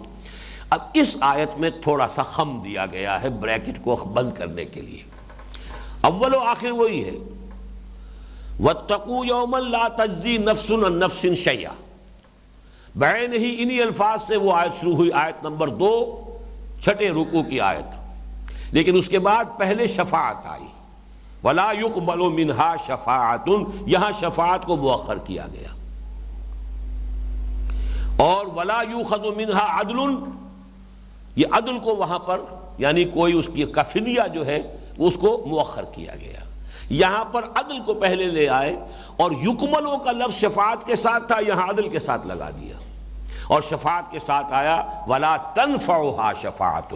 چیزیں وہی 4 ہیں، ڈرو اس دن سے جس دن کوئی جان کسی دوسرے انسان کے کچھ کام نہ آ سکے گی، نہ کوئی شفاعت اسے کوئی فائدہ پہنچا سکے گی، نہ اس سے کوئی فدیہ یا معاوضہ قبول کیا جائے گا، ولا هم ينصرون، اور نہ ان کی کسی طرف سے کوئی مدد ہو سکے گی۔ تو 4 چیزیں جو کی تو ہیں، اور اول و آخر جو کہ تو جیسے کہ وہاں ہے، واتقوا یوما لا تجزی نفس عن نفس شیئا، یہی ہے کہ اس آیت میں ہے، چھٹے رکوع کی دوسری آیت، اور آخر میں ولا هم ينصرون، اسی پر وہ آیت ختم ہوتی ہے۔ درمیان میں صرف یہ کیا ہے، شفاعت کا ذکر وہاں ہے، ولا يقبل منها شفاعت ولا يؤخذ منها عدل، نہ تو شفاعت انہیں کو فائدہ پہنچائے گی یا قبول کی جائے گی ان کی جانب سے، نہ ہی کوئی فدیہ، کوئی معاوضہ۔ یہاں پر فرمایا ولا يقبل منها عدل، نہ کوئی بدل یا اس کا معاوضہ قبول کیا جائے گا، ولا تنفعها شفاعت، اور نہ ہی اسے کوئی شفاعت فائدہ پہنچائے گی۔ اس پر گفتگو اس مقام پر ہو چکی ہے تفصیل سے کہ شفاعت کے بارے میں قرآن مجید میں یہ دو انداز آپ کو ملیں گے، ایک ہے کیٹیگوریکل ڈینائل، بالکل نفی، کوئی شفاعت نہیں، اور ایک ہے الا کے ساتھ شفاعت، من ذا الذی یشفع عندہ الا باذنہ، اور وہاں تو در حقیقت اسی سورہ مبارکہ میں آیت الکرسی ہے۔ آیت الکرسی جو قرآن مجید کی عظیم ترین آیت جسے قرار دیا، حضور نے تمام آیات قرآنیہ کی سردار اسے قرار دیا ہے۔ اس آیت الکرسی سے پہلی آیت جو ہے اس میں شفاعت کی نفی ہے مطلق، یا ایھا الذین آمنوا انفقوا مما رزقناکم من قبل ان یاتی یوم لا بیع فیہ ولا خلۃ ولا شفاعہ والکافرون هم الظالمون۔ تین چیزوں کی کیٹیگوریکل نفی کی گئی، اہل ایمان خرچ کر دو، لگا دو، کھپا دو اللہ کی راہ میں، جو کچھ ہم نے تمہیں دیا ہے، اس سے پہلے کہ وہ دن آ جائے، من قبل ان یاتی یوم لا بیع فیہ، نہ اس میں کوئی بیع و شرع ہوگی کہ خرید و فروخت ہو، ولا خلۃ، نہ کوئی دوستی ہوگی، کوئی دوستی فائدہ نہیں پہنچائے گی، بلکہ دوستی کیا فائدہ پہنچائے گی؟ وہ تو دو مقامات پر قرآن مجید کہتا ہے کہ انسان کہے گا میرے والدین کو بھی جھونک دیا جائے، میرے بیوی بچوں کو بھی جھونک دیا جائے جہنم میں، مجھے بچا لیا جائے۔ اب اس سے آگے دوستی کس بلا کا نام ہے، جب انسان اپنے قریب ترین عزیزوں کے بارے میں یہ کہے گا۔ سورہ عبس میں بھی موجود ہے اور سورہ معارج میں بھی موجود ہے، بالکل واضح الفاظ کے اندر۔ تو اس حوالے سے اس روز کوئی دوستی، کوئی رشتہ داری کوئی فائدہ نہیں پہنچائے گی، ولا شفاعت، نہ کوئی شفاعت ہوگی۔ وہاں شفاعت کی نفی مطلق ہو رہی ہے، کلی۔ یہ ایک انداز ہے، وہی ان دو آیتوں میں ہے، واتقوا یوما لا تجزی نفس عن نفس شیئا ولا يقبل منها شفاعت ولا يؤخذ منها عدل ولا هم ينصرون۔ واتقوا یوما لا تجزی نفس عن نفس شیئا ولا يقبل منها عدل ولا تنفعها شفاعت ولا هم ينصرون۔ ایک انداز الا کے ساتھ ہے، من ذا الذی یشفع عندہ الا باذنہ، اور یہ حدیث اور یہ الفاظ جو ہیں اسی آیت الکرسی میں آ گئے ہیں جو اس آیت کے فوراً بعد ہے۔ ہاں، اللہ جس کے لیے چاہے گا اور جس کو چاہے گا شفاعت کی اجازت دے دے گا، اس پر وہ گفتگو پھر کریں گے انشاءاللہ اسی مقام پر جہاں یہ مضمون زیر بحث آئے گا۔ اس وقت جو اس آیت کا جو اصل ہے، ہر شے کی ایک امپورٹ ہے، کنوٹیشن ہے، اس کا ایک تاثر ہے جو قلب پر آنا چاہیے، اسی لیے یہ الفاظ آئے ہیں تاکہ قلب پر وہ اس کے اثرات وارد ہوں۔ کوئی شفاعت نہیں، یہاں تو در حقیقت کیٹیگوریکل نفی ہے۔ واتقوا یوما لا تجزی نفس عن نفس شیئا ولا يقبل منها عدل، عدل جو ہے بدل کو کہتے ہیں، برابری کی شے۔ یہ خطا ہوئی ہے، اس کے برابر گویا کہ کفارہ یہ میں دے رہا ہوں، یہ گناہ ہوا تھا، اس کی گویا کہ برابری کے درجے میں پھر کفارہ ہو جائے گا۔ خاص طور پر سورہ مائدہ میں جب آیا ہے کہ اگر احرام کی حالت میں اگر کہیں شکار کر بیٹھے انسان، تو اس کا جو پھر ہرجانہ ہے، جو کفارہ ہے، وہ اسی جیسا جانور، اسی کی طرح کا، اگر کوئی ہرن آپ نے شکار کر لیا تو کوئی بکری یا بھیڑ یا مینڈا جو ہے وہ اس کی جگہ پر کفارہ ہو جائے گا، کفارے میں اس کی قربانی دینا جو ہے۔ لیکن اگر نیل گائے کی ہے یا کوئی اور اسی سائز کا جانور تو پھر گائے دینی پڑے گی۔ اس حوالے سے اس کے بھی برابری کا معاملہ ہوگا، تو جتنی بڑی خطا ہے اتنا ہی بڑا اس کا کوئی جرمانہ یا اس کا کفارہ جو ہے وہ بھی اس کے برابر ہوگا۔ اس حوالے سے عدل، کسی شے کا کوئی فدیہ، کسی شے کا کوئی بدل، کسی شے کا کوئی معاوضہ، ظاہر بات ہے کہ وہاں معاوضہ کیا ہوگا، کسی کے پاس دینے کے لیے کیا ہوگا؟ وہ تو یہ کہ حقوق العباد کے معاملے میں تو حدیث میں آتا ہے کہ وہاں کی کرنسی ہوگی نیکیاں اور گناہ۔ آپ نے کسی کا حق مارا تھا، کسی پر زیادتی کی تھی، کسی کی بے عزتی کی تھی، کسی کی آپ نے غیبت کی تھی، کسی پر تہمت لگائی تھی، کسی کا مال ہڑپ کیا تھا، تو بہرحال وہ جب آئے گا مدعی بن کر تو اور تو آپ کے پاس کچھ نہیں ہے، آپ کی نیکیاں ہوں گی کہ اس کے حوالے کر دی جائیں گی۔ تم یہ لے جاؤ تم وہ لے جاؤ۔ وہ حدیث میں نے بارہا بیان کی ہے کہ حضور نے اس بات کو سمجھانے کے لیے بڑا پیارا انداز اختیار کیا، پہلے سوال کیا اتدرون من المفلس، کیا آپ لوگ جانتے ہیں مفلس کسے کہتے ہیں؟ مفلس کون ہوتا ہے؟ یہ انداز تھا حضور کا، سادہ سی بات ہے لیکن سوال کیا ہے تو لوگ چونک گئے نا، کوئی خاص بات معلوم ہوتی ہے، مفلس کے معنی پوچھ رہے ہیں۔ پھر انداز یہ تھا کہ سب نے جو جواب دیا وہ یہی تھا، المفلس عندنا من لا درہم لہ ولا دینار، اے حضور ہمارے نزدیک تو مفلس وہی ہوتا ہے جس کے پاس درہم و دینار نہیں، روپیہ پیسہ نہیں۔ آپ نے فرمایا نہیں، میری امت کا مفلس وہ ہوگا کہ جب قیامت کے دن حاضر ہوگا تو نمازیں بھی بہت سی لے کر آئے گا، روزے لے کر آئے گا، عبادات لے کر آئے گا۔ ایگزیکٹ الفاظ اب مجھے نہیں ہے یاد، میں اس کی وضاحت گویا کہ کر رہا ہوں کہ فرض کیجئے بہت سے عمرے کیے ہیں، بہت سے حج کیے ہیں، ڈھیروں حج ڈھیروں عمرے، وقد شتم ھذا واکل مال ھذا، اس شخص کی اس نے اس کو گالی دی تھی، اس کی بے حرمتی کی، اس کی بے عزتی کی، اس کا مال غلط طریقے پر حرام طریقے پر ہڑپ کر لیا۔ اب جب مدعی آئیں گے تو کسی کو اس کی نمازیں دے دی جائیں گی، لو بھائی اس کی نمازیں لے جاؤ، یہی ہے یہاں پر، یا یہ کسی کو اس کے روزے دے دیے جائیں گے، ساری نیکیاں ختم ہو جائیں گی، مدعی باقی ہوں گے۔ جنہیں دنیا میں عادت ہوتی ہے اس قسم کی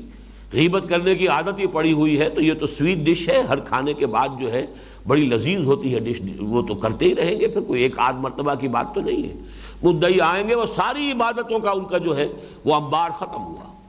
اس کے باوجود ابھی مدعی باقی ہوں گے، تو اب ریورس گیئر لگے گا،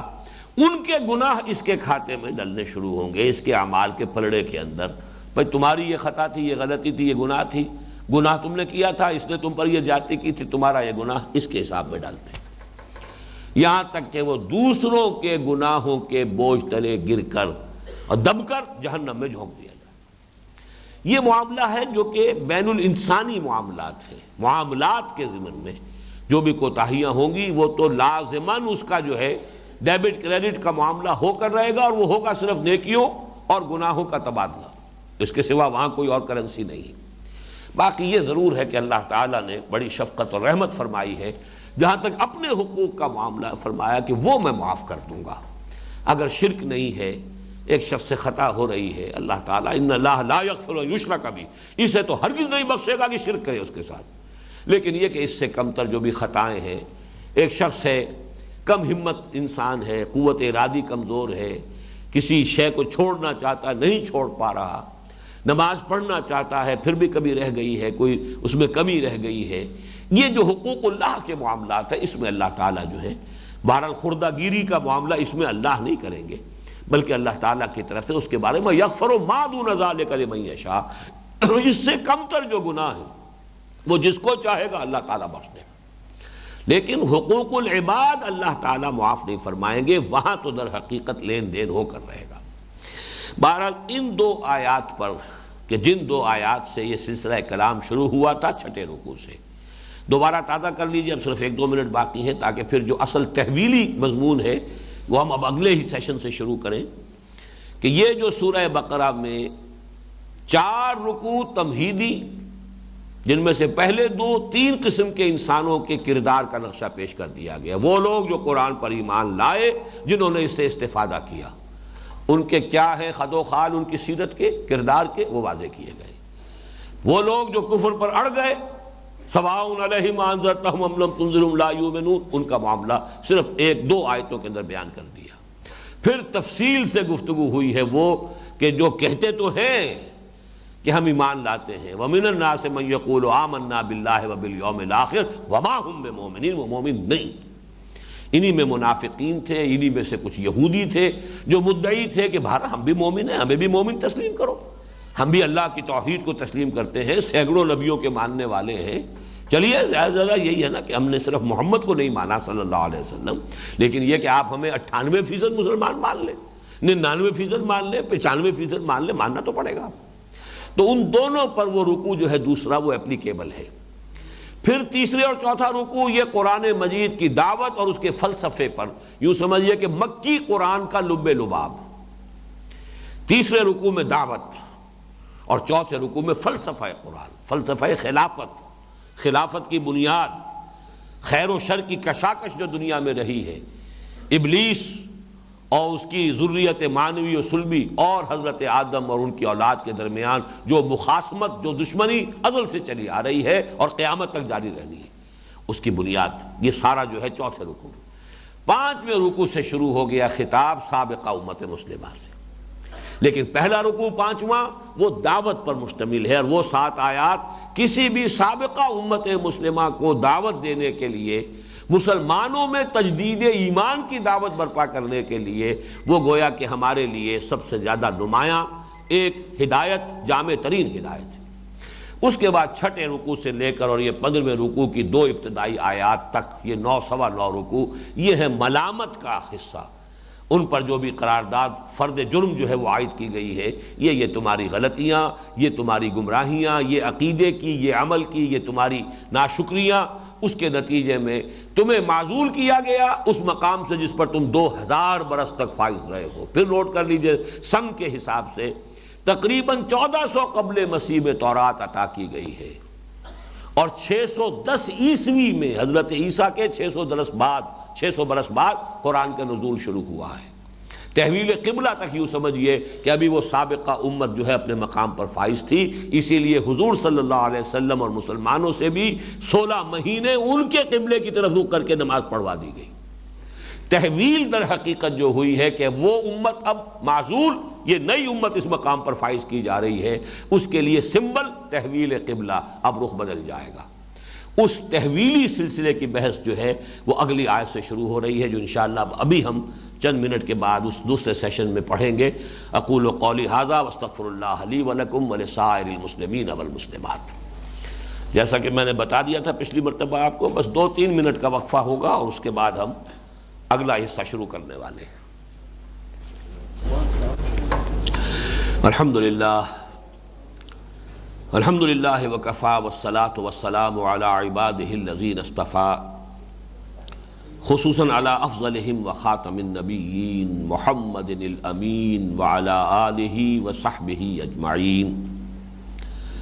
اما بعد فاعوذ باللہ من الشیطان الرجیم، بسم اللہ الرحمن الرحیم۔ وَإِذِ ابْتَلَىٰ إِبْرَاهِيمَ رَبُّهُ بِكَلِمَاتٍ فَأَتَمَّهُنَّ قَالَ إِنِّي جَاعِلُكَ لِلنَّاسِ إِمَامًا قَالَ وَمِن ذُرِّيَّتِي قَالَ لَا يَنَالُ عَهْدِي الظَّالِمِينَ إِلَىٰ قَوْلِهِ تَعَالَىٰ رَبَّنَا وَابْعَثْ فِيهِمْ رَسُولًا مِّنْهُمْ يَتْلُو عَلَيْهِمْ آيَاتِكَ وَيُعَلِّمُهُمُ الْكِتَابَ وَالْحِكْمَةَ وَيُزَكِّيهِمْ انک انت العزیز الحکیم۔ صدق اللہ العظیم۔ رب اشرح لی صدری ویسر لی امری واحلل عقدۃ من لسانی یفقہوا قولی۔ اللہم ربنا الہمنا رشدنا واعذنا من شرور انفسنا۔ اللہم ارنا الحق حقا وارزقنا اتباعہ وارنا الباطل باطلا وارزقنا اجتنابہ، آمین یا رب العالمین۔ جیسے کہ بہت مرتبہ عرض کیا جا چکا ہے، سورہ بقرہ کے نصف اول کا یہ تیسرا حصہ ہے، جو ہم کہیں گے عمومی انداز میں تو 4 رکوعوں پر مشتمل ہے، اگرچہ اس میں سے 2 آیتیں منہا کرنی ہوں گی، اس لیے کہ بارہا میں عرض کر چکا ہوں کہ جو رکوعوں کی جو تقسیم ہوئی ہے یہ حضور کے زمانے میں نہیں تھی، یہ تقسیم بعد میں ہوئی ہے، بنو امیہ کا ابتدائی دور، اور حجاج ابن یوسف جو ویسے تو بہت بدنام شخص تھا، بہت ظالم اور جابر انسان تھا، بہت سے تابعین جو ہے نہایت جو صالحین میں سے تھے ان کو اس نے شہید کیا ہے، وہ سیاسی مقاصد کی بنا پر۔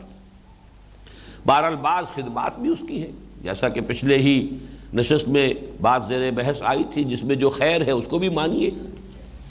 جو شر ہے اس کو بھی پہچانیے۔ تو بہرحال قرآن مجید کے ضمن میں اس کی ایک خدمت بڑی عجیب ہے، جیسے یہ خدمت جو ہے ہمارے اس دور میں بھی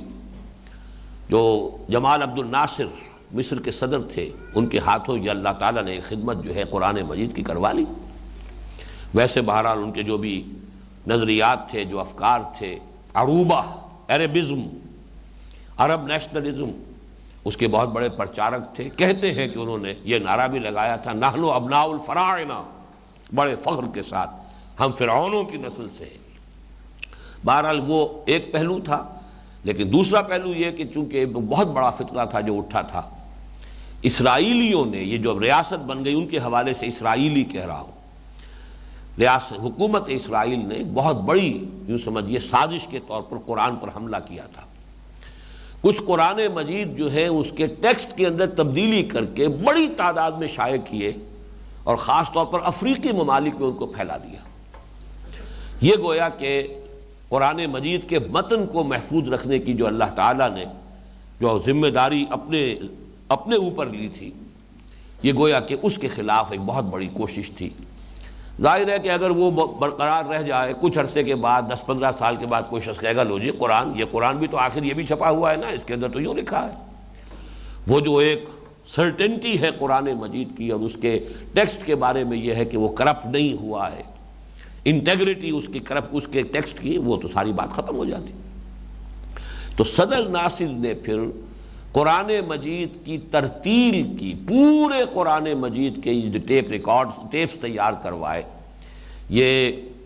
شیخ محمود خلیل حسری رحمہ اللہ ان کے قرات میں بھی، اور شیخ عبدالباسط عبدالصمد پورے قرآن کی ترتیل کے، تاکہ یہ کہ وہ ریکارڈ پھیلا دیے جائے اور اس کے حوالے سے لوگ جو ہے وہ ہر شخص جو ہے وہ دیکھ سکے کہ کسی قرآن کے اندر اس کے متن میں کوئی غلطی تو نہیں کر دی گئی۔ اسی طریقے سے عجمیوں کے لیے، غیر عرب لوگوں کے لیے بہت بڑی خدمت حجاج ابن یوسف نے کی تھی۔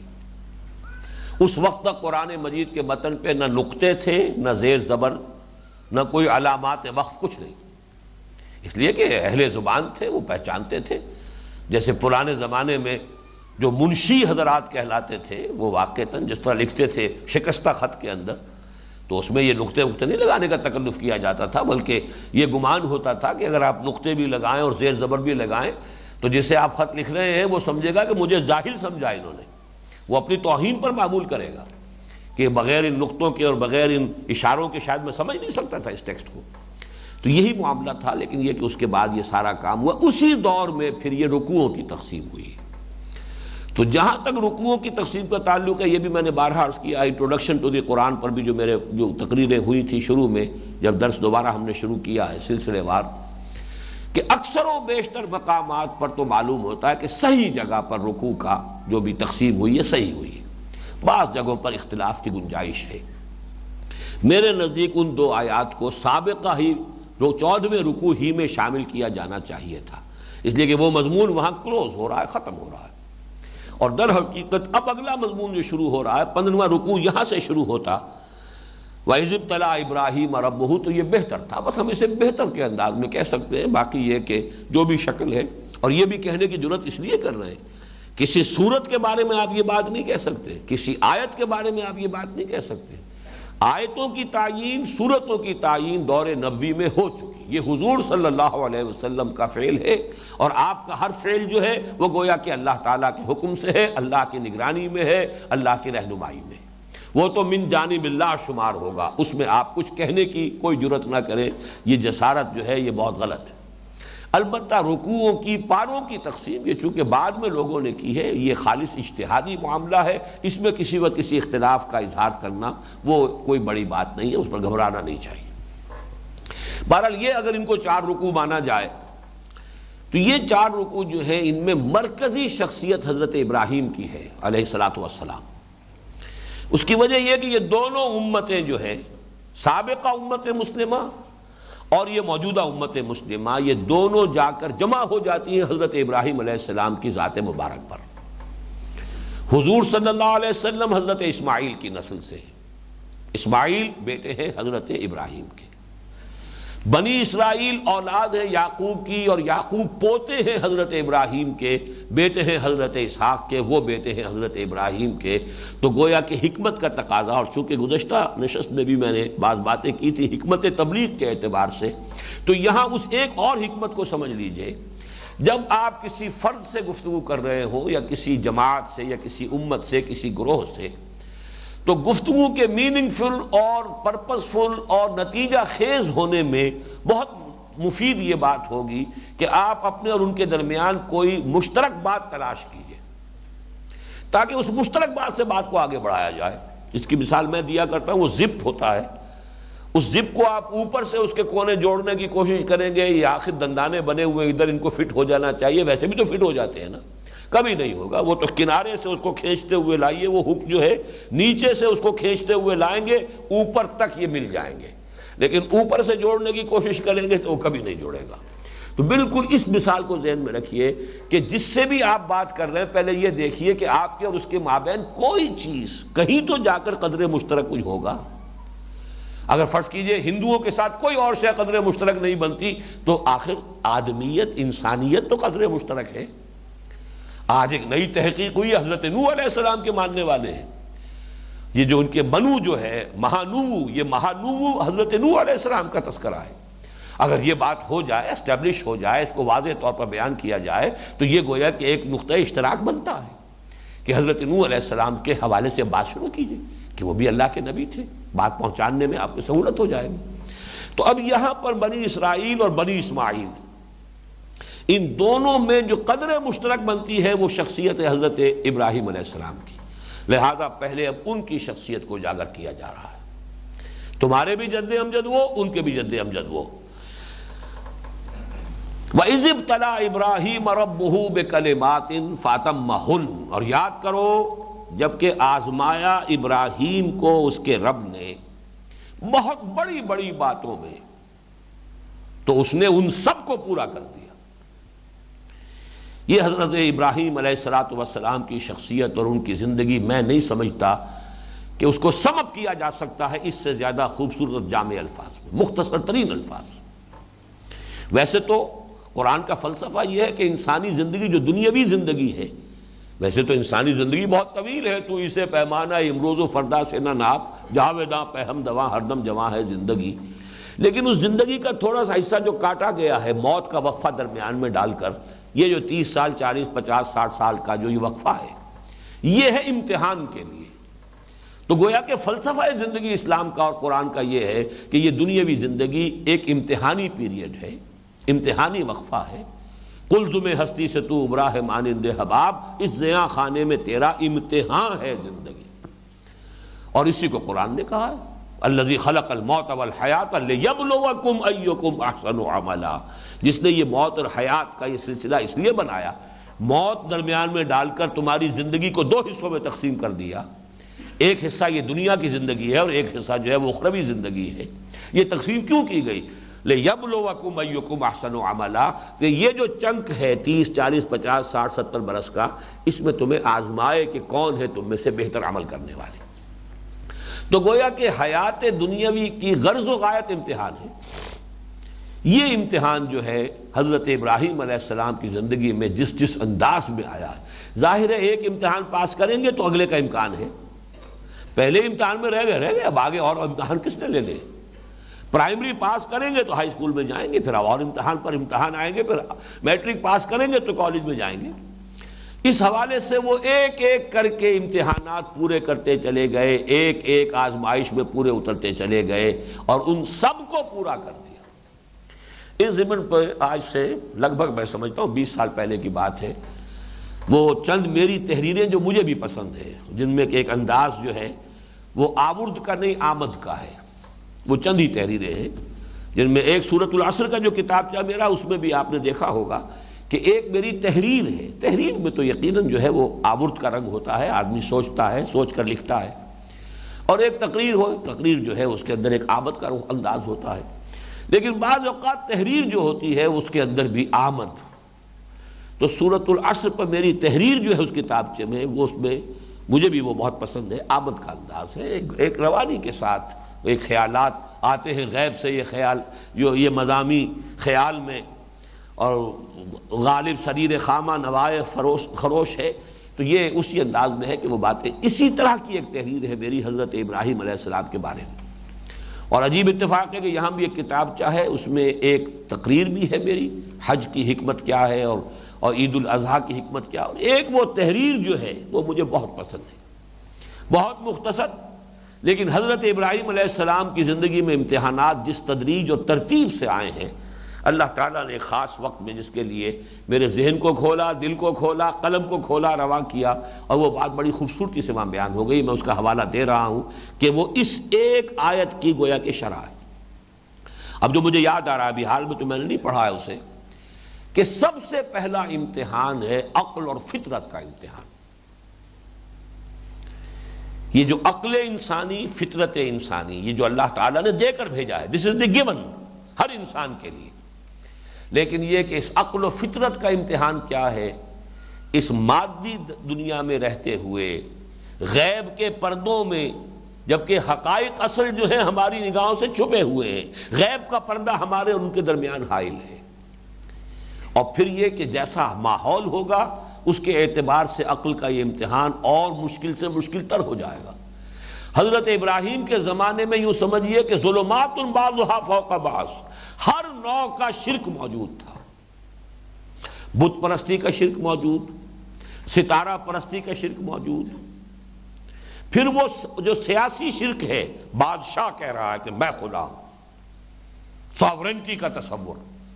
یہ جو سیاسی شرک ہے یہ بھی پورے طور پر موجود، ہر طرح کا شرک موجود۔ اور اس ماحول میں اس نوجوان کی آنکھ کھلی ہے، اس نے اپنے عقل اور شعور اور اپنی فطرت کے اشاروں اور اپنی خود جو ان کی روح کی گہرائیوں میں جو شہادتیں تھیں ان کو ریڈ کیا ہے اور توحید خالص تک پہنچ گئے۔ انی وجہت وجہی للذی فطر السماوات والارض حنیفا، ہر طرف سے یکسو ہو کر، کوئی معبود نہیں، کوئی اور نہیں عبادت کے لائق، میں نے تو یکسو ہو کر اپنا رخ اس ہستی کی طرف کر دیا ہے جس نے آسمان اور زمین کی تخلیق فرمائی۔ پہلے امتحان میں کامیاب ہو گئے، عقل اور فطرت کا امتحان پاس کر لیا۔ اس کے بعد اب آتا ہے ہمت، عزیمت اور ارادے کا امتحان۔ کتنے پانی میں ہے آدمی، صلابت کردار کتنی کچھ ہے، کوئی موم کی ناک ہے کہ جو جدھر چاہے موڑ دے، حالات کے دباؤ سے خم کھا جانے والا ہے یا خم ٹھوک کر برے سے برے حالات کے اندر کھڑے رہنے والا ہے۔ یہ ہے امتحان، پے بپے امتحان ہوئے۔ موب کو فیس کیا ہے، سارے بت ان کے توڑ کر رکھ دیے، ریزہ ریزہ چور چور کر دیا۔ اب جو موب آیا ہے اسے فیس کیا ہے، اور فیس ہی فیس نہیں کیا، چپ کرا دیا ہے۔ فرجعوا الی انفسہم، ایک کو چونکہ چھوڑ دیا تھا، حکمت یہ برتی، ایک کو رہنے دیا صحیح و سالم، بڑا جو تھا ان میں سے، اور وہ تیشا جن سے سب کو توڑا تھا وہ بھی اس کے کندھے کے اوپر لٹکا دیا۔ اب وہ آئے ہیں، پوچھو اس سے، سرکمسٹانشل ایویڈنس تو یہ بتا رہا ہے کہ اس نے توڑا ہے، اس لیے کہ جو آلہ جو واردات ہے وہ بھی اس کے پاس سے برآمد ہو رہا ہے، اس کے کندھے کے اوپر رکھا ہوا ہے، پوچھو اس سے۔ اب ان کا تم جانتے ہو یہ بولتے نہیں، اف لکم ولما تعبدون، اب کہا حملہ کیا ہے تو تف ہے تم پر اور تمہارے معبودوں پر۔ جو بول نہ سکیں، جو بات نہ کر سکیں، جو اپنے آپ کو ڈیفینڈ نہ کر سکیں، ان کو تم نے خدا سمجھا ہوا۔ لیکن اس کے لیے کتنی جرأت کی ضرورت تھی، کتنی ہمت کی ضرورت تھی۔ یہ کلمہ جو ہے اس کو کہہ دینا بڑی جرأت رندانہ کی بات ہے، اور اس موب کے سامنے ذرا تصور کیجئے، ہندوستان میں، متھرا میں، بنارس میں، کسی اور جگہ ایسا کوئی حادثہ ہو جائے، کیا ہوگا اس وقت؟ قیامت برپا ہوگی۔ پھر باپ سے آپ نے کہا واہجرنی ملیہ، میری نگاہوں سے دور ہو جاؤ ورنہ میں رجم کر دوں گا۔ گھر بار چھوڑا، دربار میں پیشی ہوئی، وہاں آنکھوں میں آنکھیں ڈال کر بات کی ہے، حاج ابراہیم فی ربہ ان آتاہ اللہ الملک۔ اب شہنشاہ کا جبروت،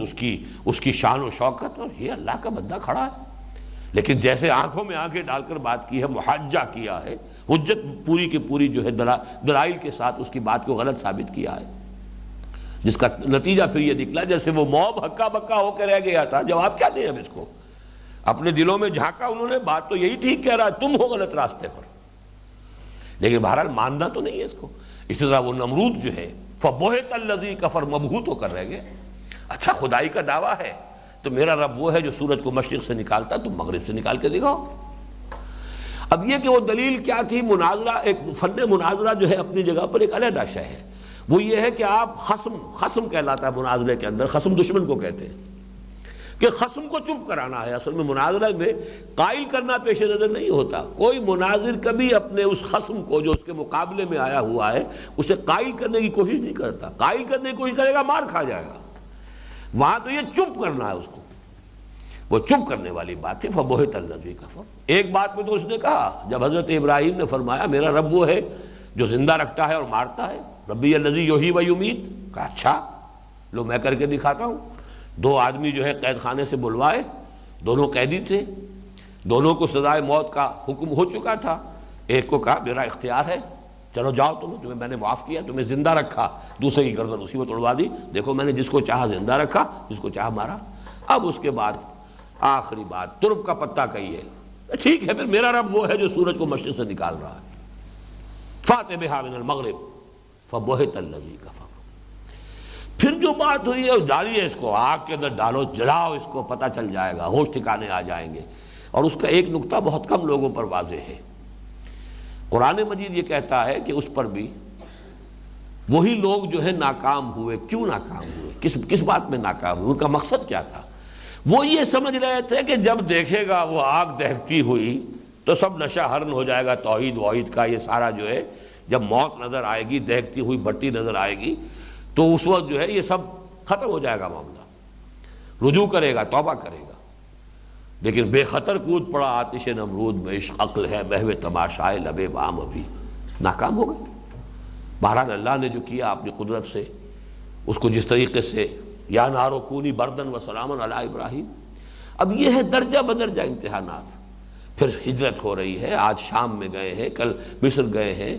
لیکن ان امتحانات کا آخری ہے وہ جو جس کے بعد میں سمجھتا ہوں کہ یہ بات کہی جا رہی ہے، جبکہ 100 برس کے اس بوڑھے نے اس زندگی کی اس سٹیج پر اور اس بیٹے کو جس کے لیے دعائیں کی تھی، اللہ تعالیٰ کے حکم پر ذبح کرنے پر آمادہ ہو گیا، کمر کس لی، چھری چلا دی. یہ گویا کہ آخری تھا. وہاں میں خود یاد کرتا ہوں تو بڑی عمدہ تعبیر وہاں ہوئی ہے اللہ تعالیٰ کی طرف سے پھر کہ ممتحن کو بس کرنی پڑی ہے. جس کا امتحان لیا جا رہا تھا اس نے بس نہیں کی. وَنَادَيْنَاهُ أَن يَا إِبْرَاهِيمُ قَدْ صَدَّقْتَ الرُّؤْيَا إِنَّا كَذَلِكَ نَجْزِي الْمُحْسِنِينَ. ممتحن کی بس ہوئی ہے. جس کا امتحان لیا جا رہا تھا اس کی ہمت میں کوئی کمی نہیں تھی. یہ ہے وہ پورا سلسلہ. فرمایا وَإِذِ ابْتَلَىٰ إِبْرَاهِيمَ رَبُّهُ بِكَلِمَاتٍ. اب اس کو تفسیری اعتبار سے نوٹ کر لیجئے. کلماتن یہ نکرہ جو ہے یہاں پر تفخیم کے لیے، بہت بڑی بڑی باتوں میں آزمایا. ایک سے ایک امتحان، کٹھن سے کٹھن تر، مشکل سے مشکل تر. فَاتَمَّهُنَّ، اس نے ان سب کو پورا کر دیا، سب میں پورا اترا. قال انی جاعلک للناس اماما. فرمایا اے ابراہیم اب میں تمہیں نوع انسانی کا امام بنانے والا، امامت کے منصب پر فائز. یہ لفظ ذرا نوٹ کیجئے، امامت اور خلافت. اسی سورہ بقرہ کا وہ جو تمہیدی حصہ تھا اس میں خلافت کا تذکرہ ہے، یہاں امامت. ابراہیم کو خلافت کا زیادہ تعلق دنیا میں حکومت اور غلبے اور اقتدار سے ہے. امامت کا زیادہ تعلق ہدایت، علم اور معرفت سے. ان دونوں چیزوں کو علیحدہ علیحدہ نوٹ کر لیجیے. ابراہیم کی کہیں کوئی حکومت قائم نہیں ہوئی. ابراہیم کی وہ حیثیت جو خود ان کی اپنی نسل کے اندر آگے چل کر داؤد اور سلیمان کی ہو گئی علیہ السلام، وہ حضرت ابراہیم کی کبھی نہیں ہوئی. امامت یہاں پر در حقیقت سمجھیے کہ امامت کا تعلق ہے عقلی، علمی، روحانی رہنمائی، ہدایت، علم اور معرفت کے اندر لوگوں کے امامت. اصل امامت یہ ہے، وہ خلافت ہے. اور اس خلافت کا تعلق، یہ میں نے کئی مرتبہ عرض کیا ہے، اس خلافت کی اساس علم الاسماء ہے. جس کے پاس یہ دنیاوی علم زیادہ ہوگا وہ بہرحال دنیا میں غالب رہے گا. سائنس ہے، ٹیکنالوجی ہے، وہ ساری کی ساری وہ ہے علم اسماء سے. جب خلافت کا معاملہ ہوا ہے تو جو بحث ہوئی ہے اس پر جو اللہ تعالیٰ کی طرف سے فرشتوں کو جو بھی ان کا اشکال تھا یا اشتباہ تھا یا شبہ تھا، اس کا جو بھی ازالہ کرنے کی شکل اختیار کی گئی وہ کیا تھی؟ وَعَلَّمَ آدَمَ الْأَسْمَاءَ كُلَّهَا ثُمَّ عَرَضَهُمْ عَلَى الْمَلَائِكَةِ فَقَالَ أَنبِئُونِي بِأَسْمَاءِ هَؤُلَاءِ إِن كُنتُمْ صَادِقِينَ. مسلمان بھی اس کے اندر جو ہے انہیں آگے بڑھنا ہوگا. وہ علم جو ہے وہ جس سے ان السمع والبصر والفؤاد كل اولئک کان عنہ مسئولا، اس علم اسی کی ایکسفولیشن ہوئی ہے. تو اس کے حوالے سے دنیا میں حکومت اور غلبہ آج ویسٹ کے پاس کیوں ہے؟ اس میں وہ ہم سے آگے نکلے ہوئے. ہم تو اٹھ ہی نہیں سکیں گے. ہمارا معاملہ تو یہ کہ اٹھیں گے تو اسلام کی بنیاد پر، لیکن پھر ان کے مقابلے میں کھڑے ہونے کے لیے ہمیں ضرورت ہوگی. ایٹم بم کا مقابلہ تلواروں سے نہیں ہوگا.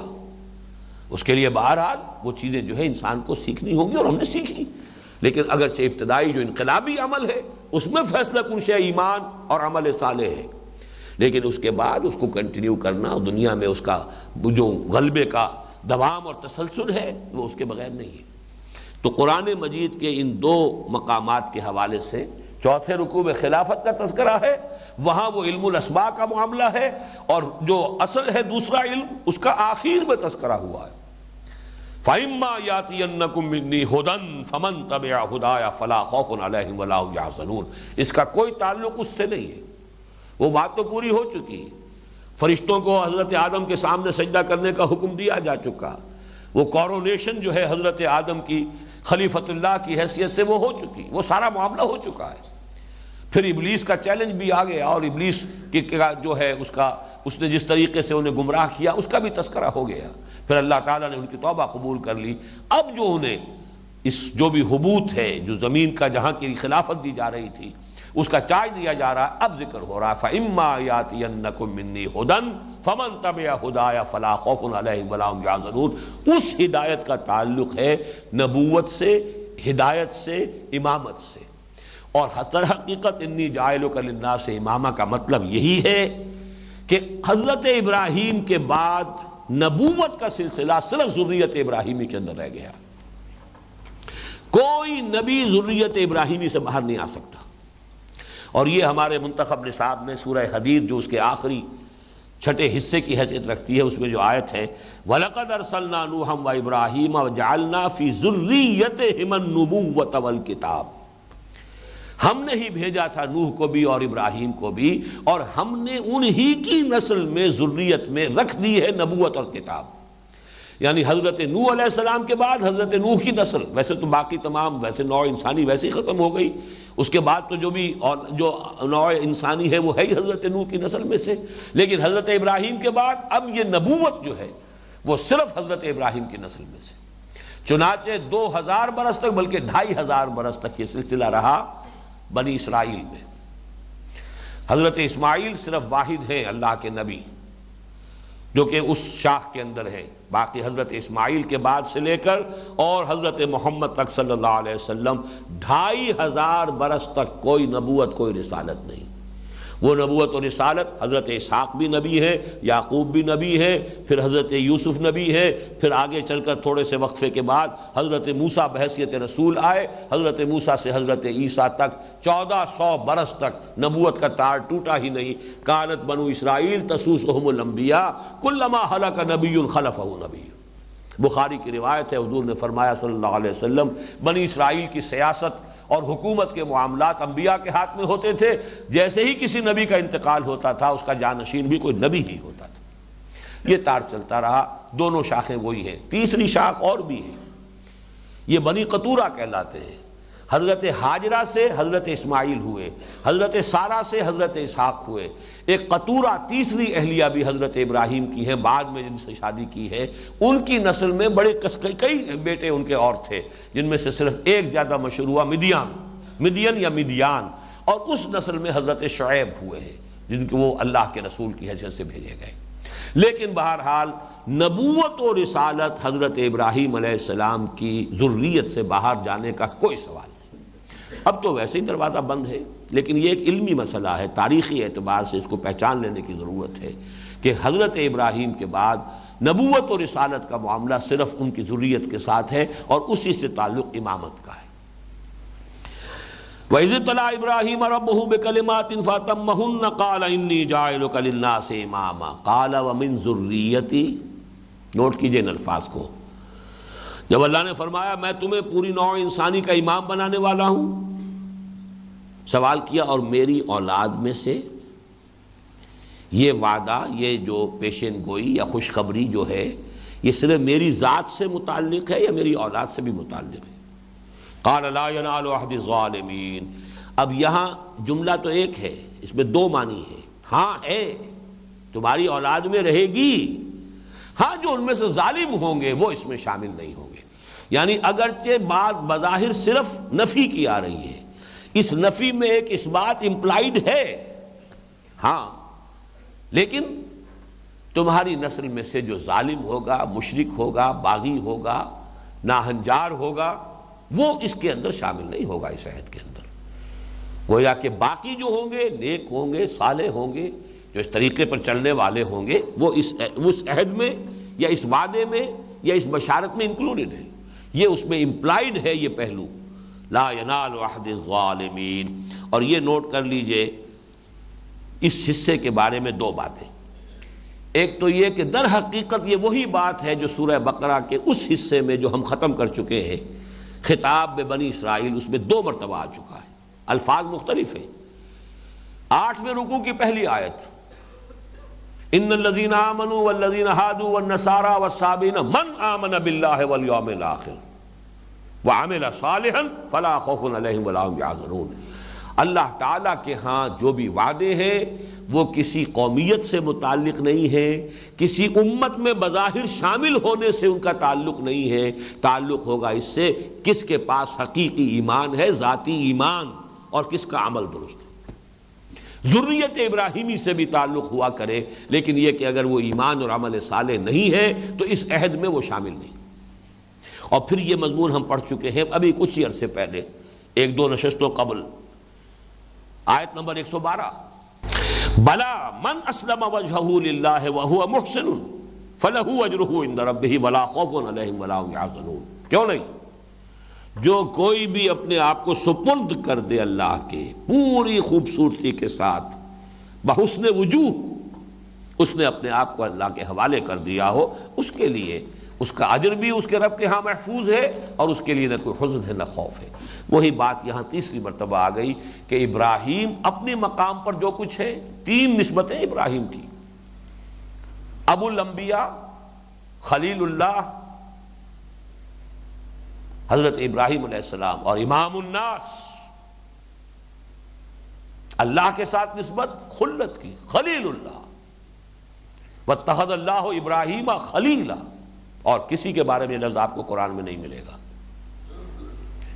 امام الناس، انی جاعلک للناس اماما. ابو الانبیاء، سینکڑوں نبی ان کی اولاد میں، ان کی نسل میں آئے، اور اس سے بڑھ کر اور کیا، خود محمد الرسول اللہ صلی اللہ علیہ وسلم ان کی نسل سے ہیں، ان کی اولاد میں سے. لیکن ان کے بھی نسل کے ساتھ معاملہ نہیں ہے. تعلق اس نسل کے اندر ہونا، اس سے نسلی تعلق ہونا نجات کی بنیاد نہیں. وَإِذْ جَعَلْنَا الْبَيْتَ مَثَابَةً لِلنَّاسِ وَأَمْنًا. اور یاد کرو جب کہ ہم نے ٹھہرایا، بنا دیا، ٹھہرایا، قرار دیا گھر کو، البیت، الف لام نے یہاں عہد کی کیفیت پیدا کر دی، یعنی بیت اللہ، ہمارا گھر. ہم نے اپنے گھر کو قرار دیا، بیت اللہ کو قرار دیا، اس بیت العتیق کو قرار دیا. کیا قرار دیا؟ مثابۃ للناس وامنا. 2 چیزیں ہیں کہ جو یہاں پر آ رہی. مثابہ، صابہ یسیب و صوبن، صابہ یسوب و صوبن کے معنی بھی ہے رجع، لوٹنا، واپس آنا. اور نوٹ کیجئے یہ 3 الفاظ کتنے قریب ہیں مادے کے اعتبار سے. آبا یعوب و اوبن،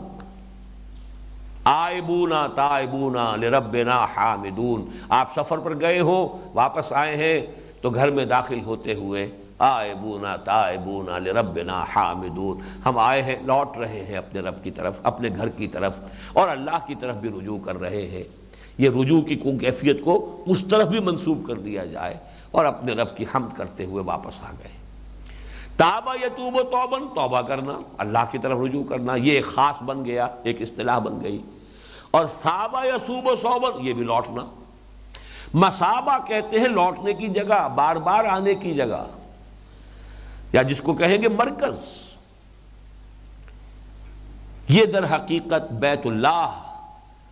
بیت ایل، اللہ کا گھر، یہ ہے لوٹ لوٹ کر آنے کی جگہ، بار بار جانے کی جگہ.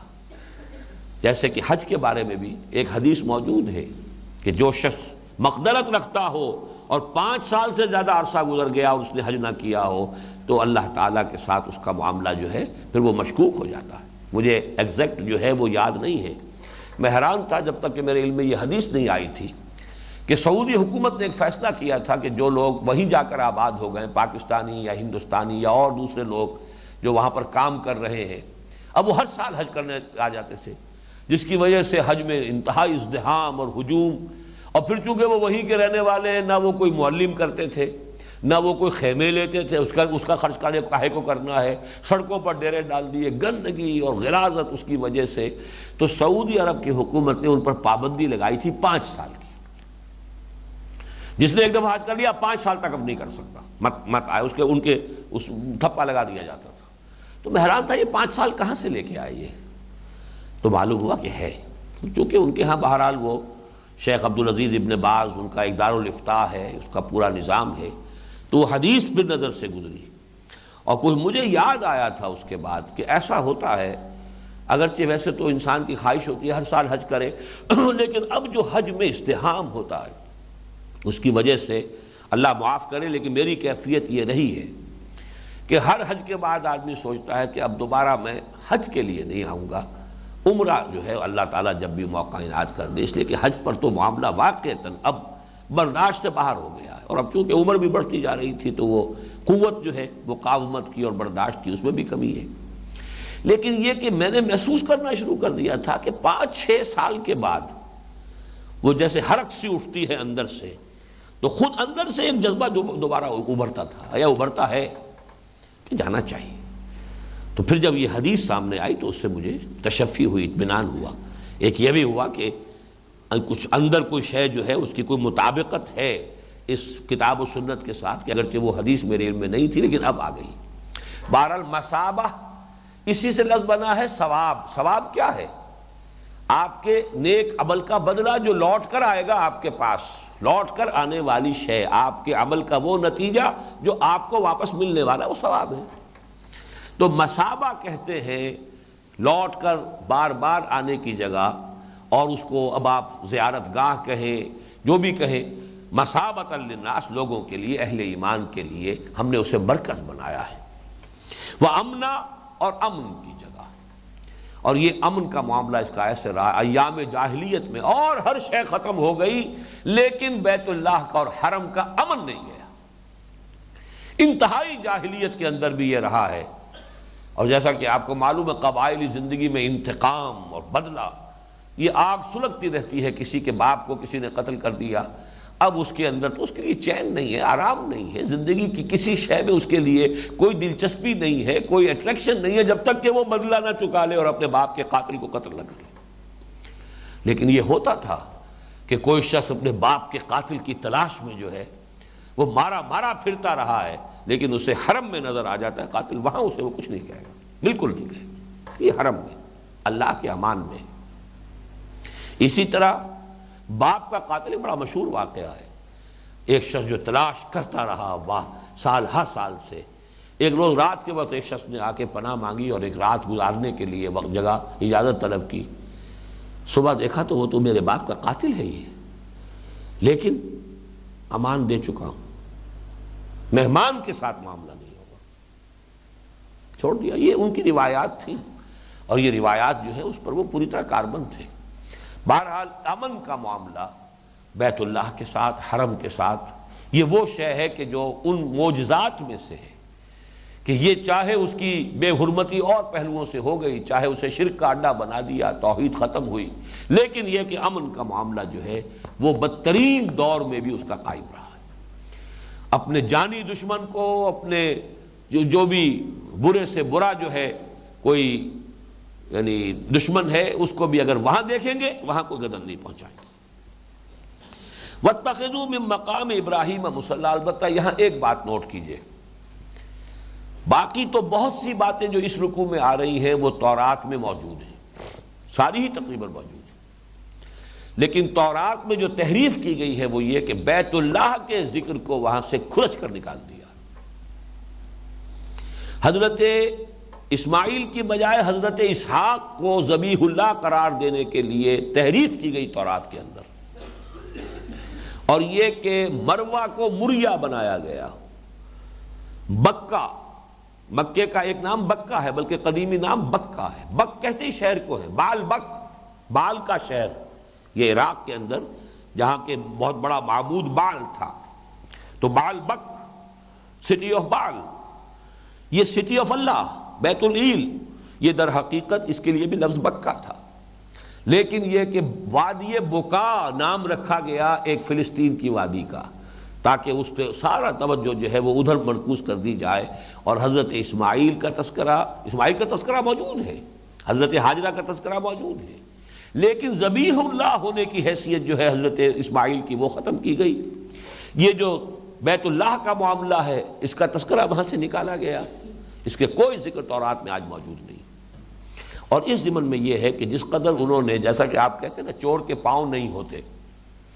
چور کتنا ہی ہوشیار ہو، کچھ نہ کچھ کلوز جو ہے وہ رہ جاتے ہیں، جو پھر تفتیش کرنے والے لوگ اور سراغ رساں جو ہیں وہ ان کے حوالے سے چور تک پہنچتے ہیں۔ تو تورات میں ساری امکانی کوششوں کے باوجود جو وہ رہ گئے، جو آثار اب بھی موجود ہیں، ان کے ذریعے سے مولانا حمید الدین فراہی رحمۃ اللہ علیہ نے ثابت کیا ہے کہ تورات میں جو بھی بچی کھچی چیزیں رہ گئی ہیں، جو کھرچ کر انہوں نے نکال دیا وہ تو نکال دیا، لیکن جو چیزیں ان کی نگاہوں سے اوجھل رہ گئی، جو جن چیزوں کی طرف توجہ نہیں گئی، ان سے ثابت ہوتا ہے کہ ذبیح اللہ حضرت اسماعیل تھے،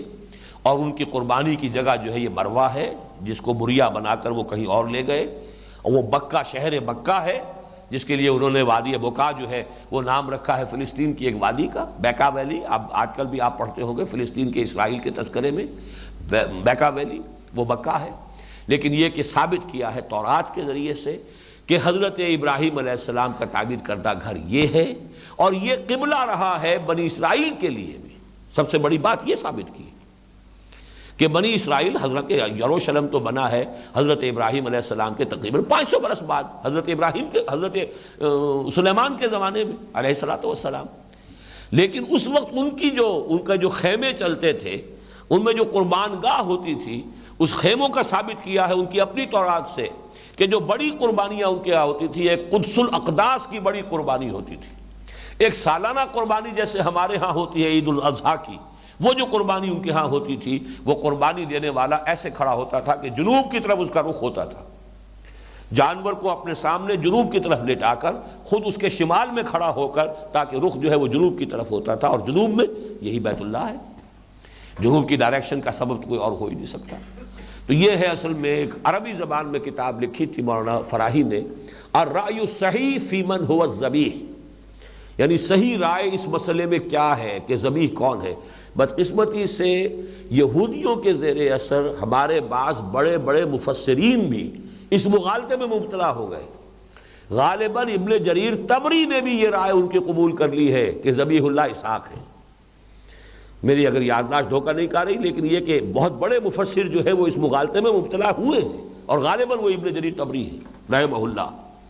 تو اس مسئلے کی بڑی اہمیت ہے، اور اس کو تورات ہی کے حوالوں سے بالکل مبرہن کر دینا، ثابت کر دینا، یہ ایک بڑی خدمت ہے کہ جو مولانا فراہی رحمۃ اللہ علیہ نے کی ہے، جو ان کی کتاب جو پھر عربی سے اردو میں ترجمہ کیا مولانا اصلاحی صاحب نے، ذبیح کون ہے کے نام سے وہ ہم نے شائع کی تھی، بہت پہلے کی بات ہے، کم سے کم 25 برس ہو گئے،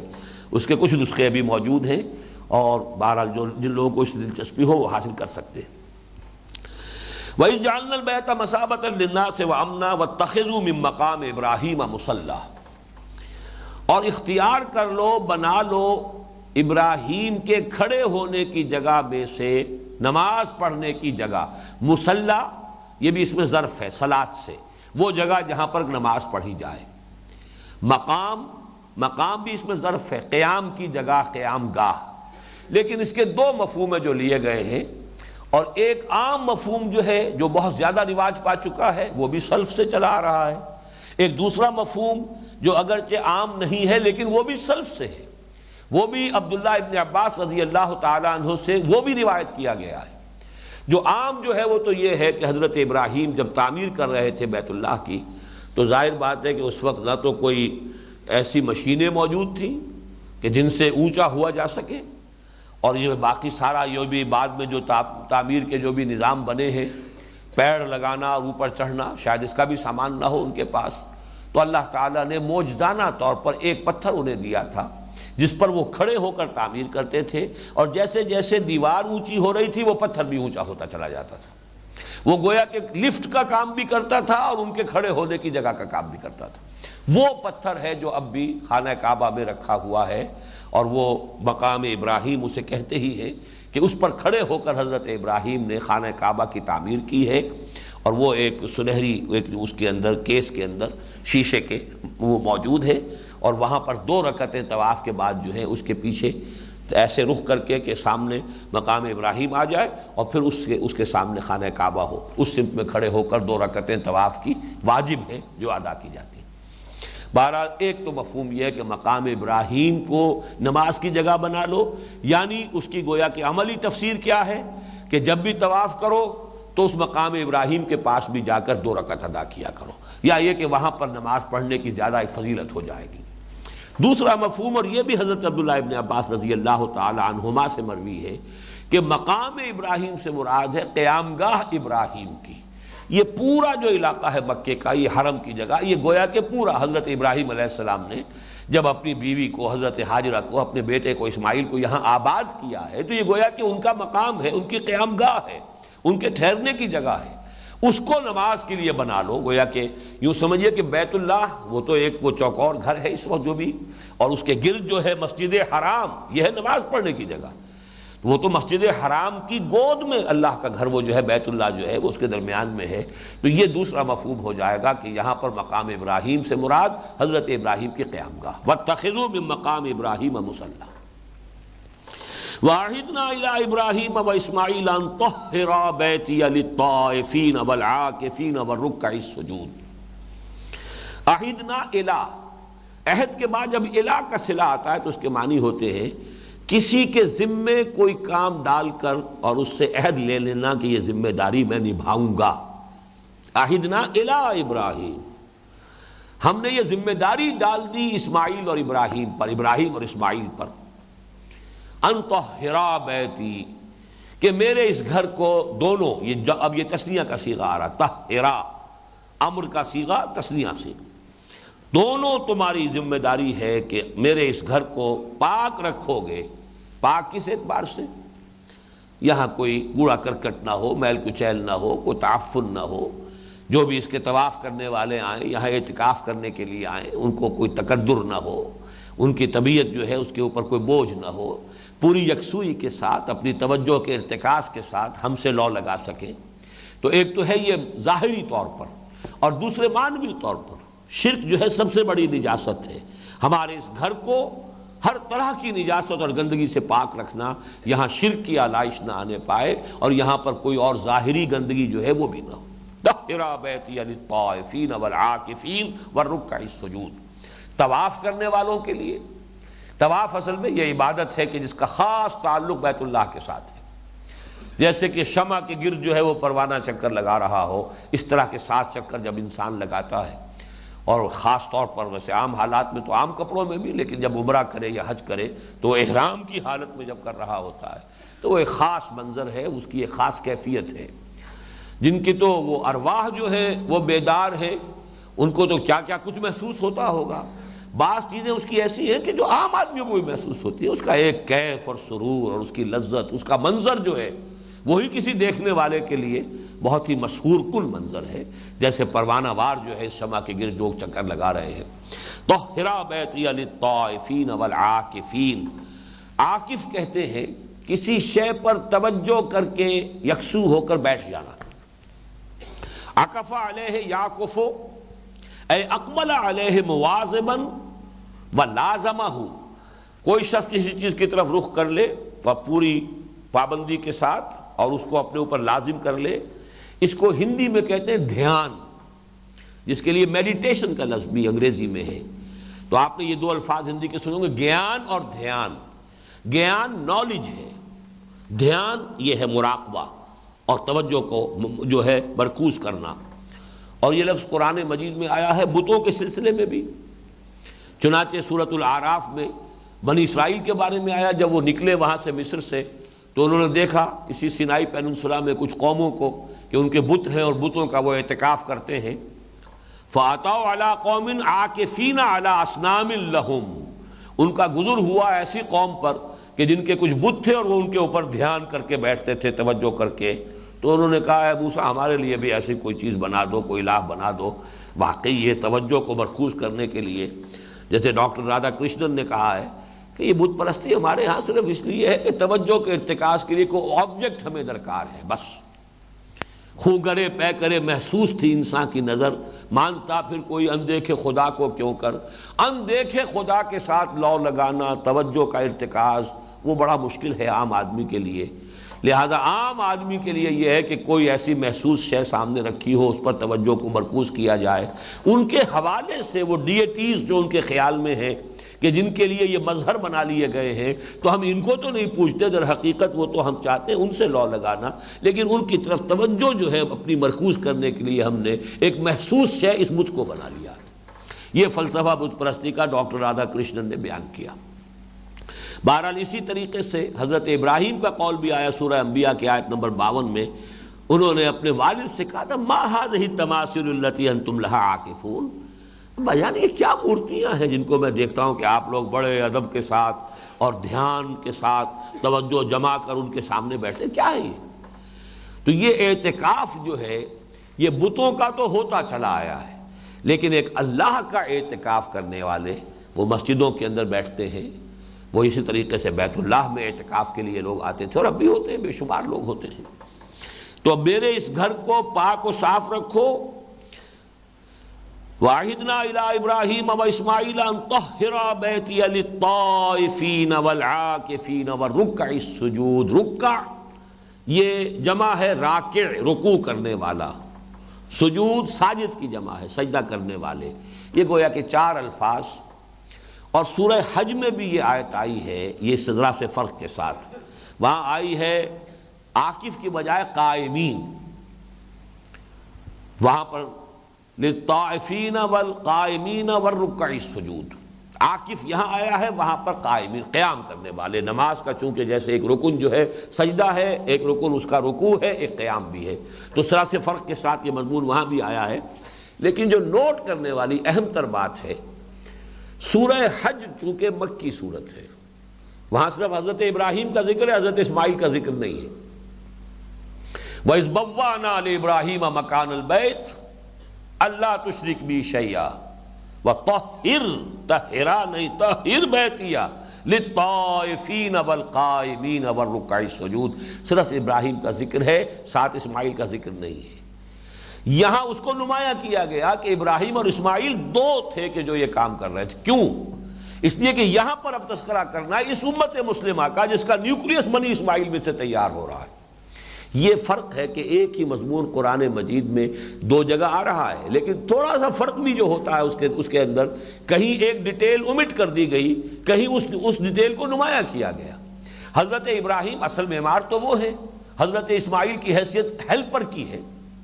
ظاہر بات ہے کہ حضرت ابراہیم علیہ السلام اور وہی ہے، اور یہ تو ابھی 13 برس کی عمر ہے ان کی، وہ ان کے ہیلپر کی حیثیت سے ہیں۔ اصل معاملہ جو ہے امام الناس وہ تو حضرت ابراہیم ہے، وہاں اسی پر اکتفا کی گئی۔ وہاں اصل میں اس گھر کی جو جڑ اور بنیاد تھی، وہاں پر سب سے پہلے اللہ تشرک بی شیئا،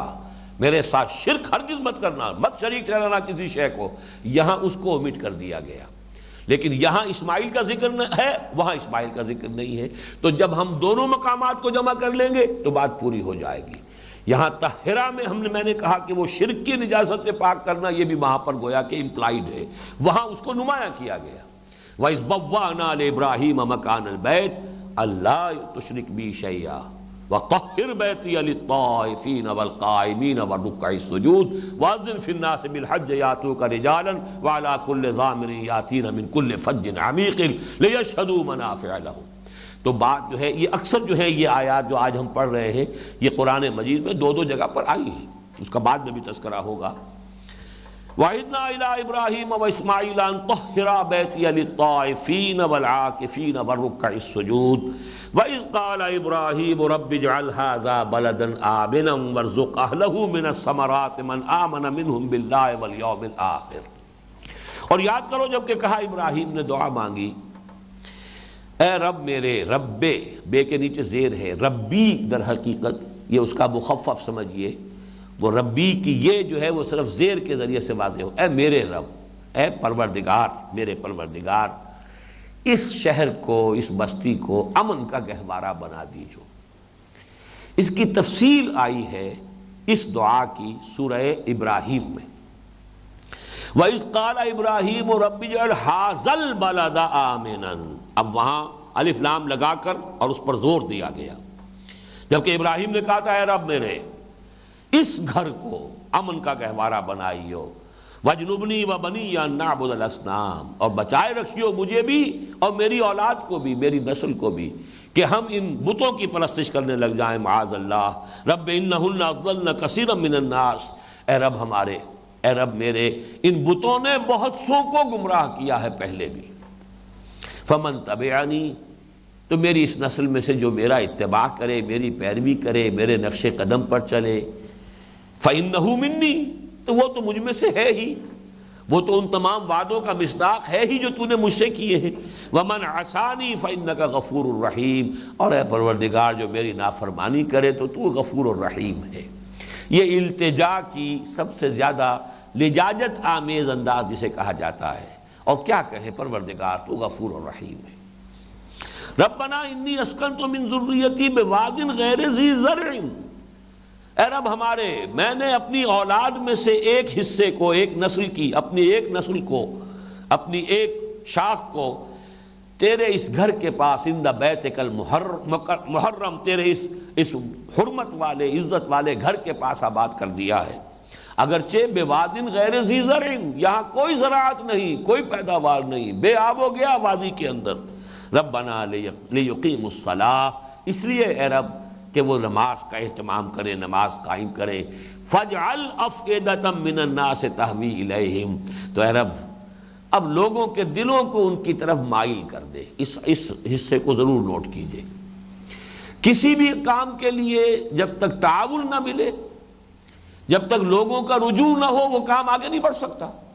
اے رب تیرے حکم سے میں نے اپنی نسل کو لا کر یہاں آباد کر دیا، جہاں نہ کچھ پیدا ہوتا ہے، بے آب و گیا وادی ہے۔ اب اے پروردگار تیرے ہاتھ میں ہے، جیسا کہ حضور نے فرمایا تمام انسانوں کے دل اللہ کی دو انگلیوں کے مابین ہے، جدھر چاہتا ہے پھیر دیتا ہے۔ اب لوگوں کے دل ان کی طرف مائل کر، لوگوں کا میلان ہو، لوگوں کے دلوں میں ان کی محبت پیدا کر دے تاکہ وہ ادھر مائل ہوں۔ اسی ذریعے سے ورزقہم من الثمرات، اور ان کے لیے ذریعہ بنا دے کہ ان کو جو ہے پھلوں کی روزی ان کو پہنچا، لعلہم یشکرون، تاکہ وہ تیرا شکر ادا کریں۔ اس پورے کو یہاں پر خلاصہ کر کے، چونکہ یہ سورہ ابراہیم مکی صورت ہے، تفصیل وہاں آ چکی ہے، لہذا یہاں جو اس کا دوبارہ حوالہ ہے اختصار کے ساتھ، وَإِذْ قَالَ إِبْرَاهِيمُ رَبِّ اجْعَلْ هَٰذَا بَلَدًا آمِنًا وَارْزُقْ أَهْلَهُ مِنَ الثَّمَرَاتِ مَنْ آمَنَ مِنْهُمْ بِاللَّهِ وَالْيَوْمِ الْآخِرِ۔ لیکن یہاں احتیاط کیا کی ہے، چونکہ اللہ تعالیٰ کی طرف سے ایک بات آ گئی تھی کہ لا ینال عہد الظالمین، میرا یہ جو امامت الناس والا جو منصب میں تمہیں دے رہا ہوں اے ابراہیم، یہ میرا قول، یہ میرا اقرار، یہ میرا عہد تمہاری اولاد میں سے جو ظالم ہوں گے، مشرک ہوں گے، وہ اس میں شامل نہیں ہوں گے۔ یہاں حضرت ابراہیم اب خود آگے بڑھ کر ایکسکلوڈ کر رہے ہیں۔ یہ ہے گویا کہ بندگی کی ایک شان کہ اللہ تعالیٰ کی طرف سے جو بات ہے وہ اپنی دعا میں سے انہیں ایکسکلوڈ کر رہے ہیں۔ پروردگار میں دعا کر رہا ہوں اپنی اولاد میں سے صرف ان کے لیے، من آمن منہم باللہ والیوم الآخر، جو بھی ان میں سے تجھ پر بھی ایمان رکھنے والا ہو، یوم آخر پر بھی ایمان رکھنے والا ہو، اے رب اس کے لیے اس ثمرات کے ذریعے سے روزی فراہم کر۔ اس لیے کہ ظاہر بات ہے کہ یہاں تو کوئی پیدا نہیں ہو رہا، یہاں کوئی ذرائع معاش ہے نہیں۔ اے رب اپنے خاص فضل و کرم سے، اپنے خاص جو ہے جو بھی تیری قدرت خاصہ ہے اس کو بروئے کار لاتے ہوئے ان کے لیے معاش کا، ان کے لیے روزی کا اہتمام فرما۔ یہاں البتہ ایک بات مجھے وزنی معلوم ہوئی ہے کہ ثمرات کا ترجمہ ہمیشہ میوے کر دیا جاتا ہے، تو اگرچہ ثمرات میں میوے بھی شامل ہیں، لیکن میوے کے لیے اپنی جگہ پر عربی زبان کا ایک مستقل علیحدہ لفظ فواکہ ہے، اور قرآن مجید میں آیا، بار بار آیا، فواکہ ہے جو خالص ہے میووں کے لیے۔ ثمر تو در حقیقت ہر شے کا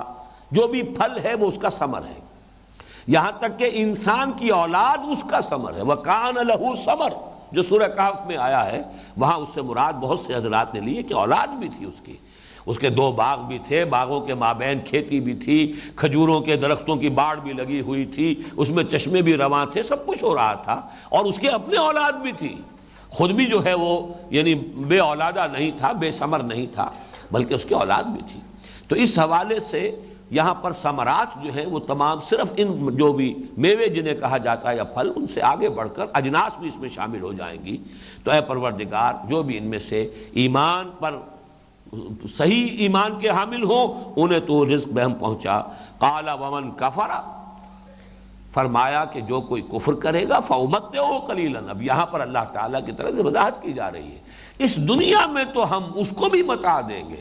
جیسے کہ سورہ بنی اسرائیل میں آیا ہے كُلًّا نُمِدُّ هَٰؤُلَاءِ وَهَٰؤُلَاءِ مِنْ عَطَاءِ رَبِّكَ وَمَا كَانَ عَطَاءُ رَبِّكَ مَحْظُورًا، اس دنیا میں تو ہم کافروں کو بھی دیں گے اور اہل ایمان کو بھی دیں گے۔ امامت کا معاملہ تھا وہ کہ جس کا تعلق ایمان سے تھا، جس سے محروم کر دیے جائیں گے کہ جو مشرک ہیں اور جو گناہ گار ہیں، لیکن دنیاوی معاملات کی حد تک وَأُمَتِّعُهُ قَلِيلًا، انہیں بھی میں ساز و سامان دنیا کی چیزیں دوں گا،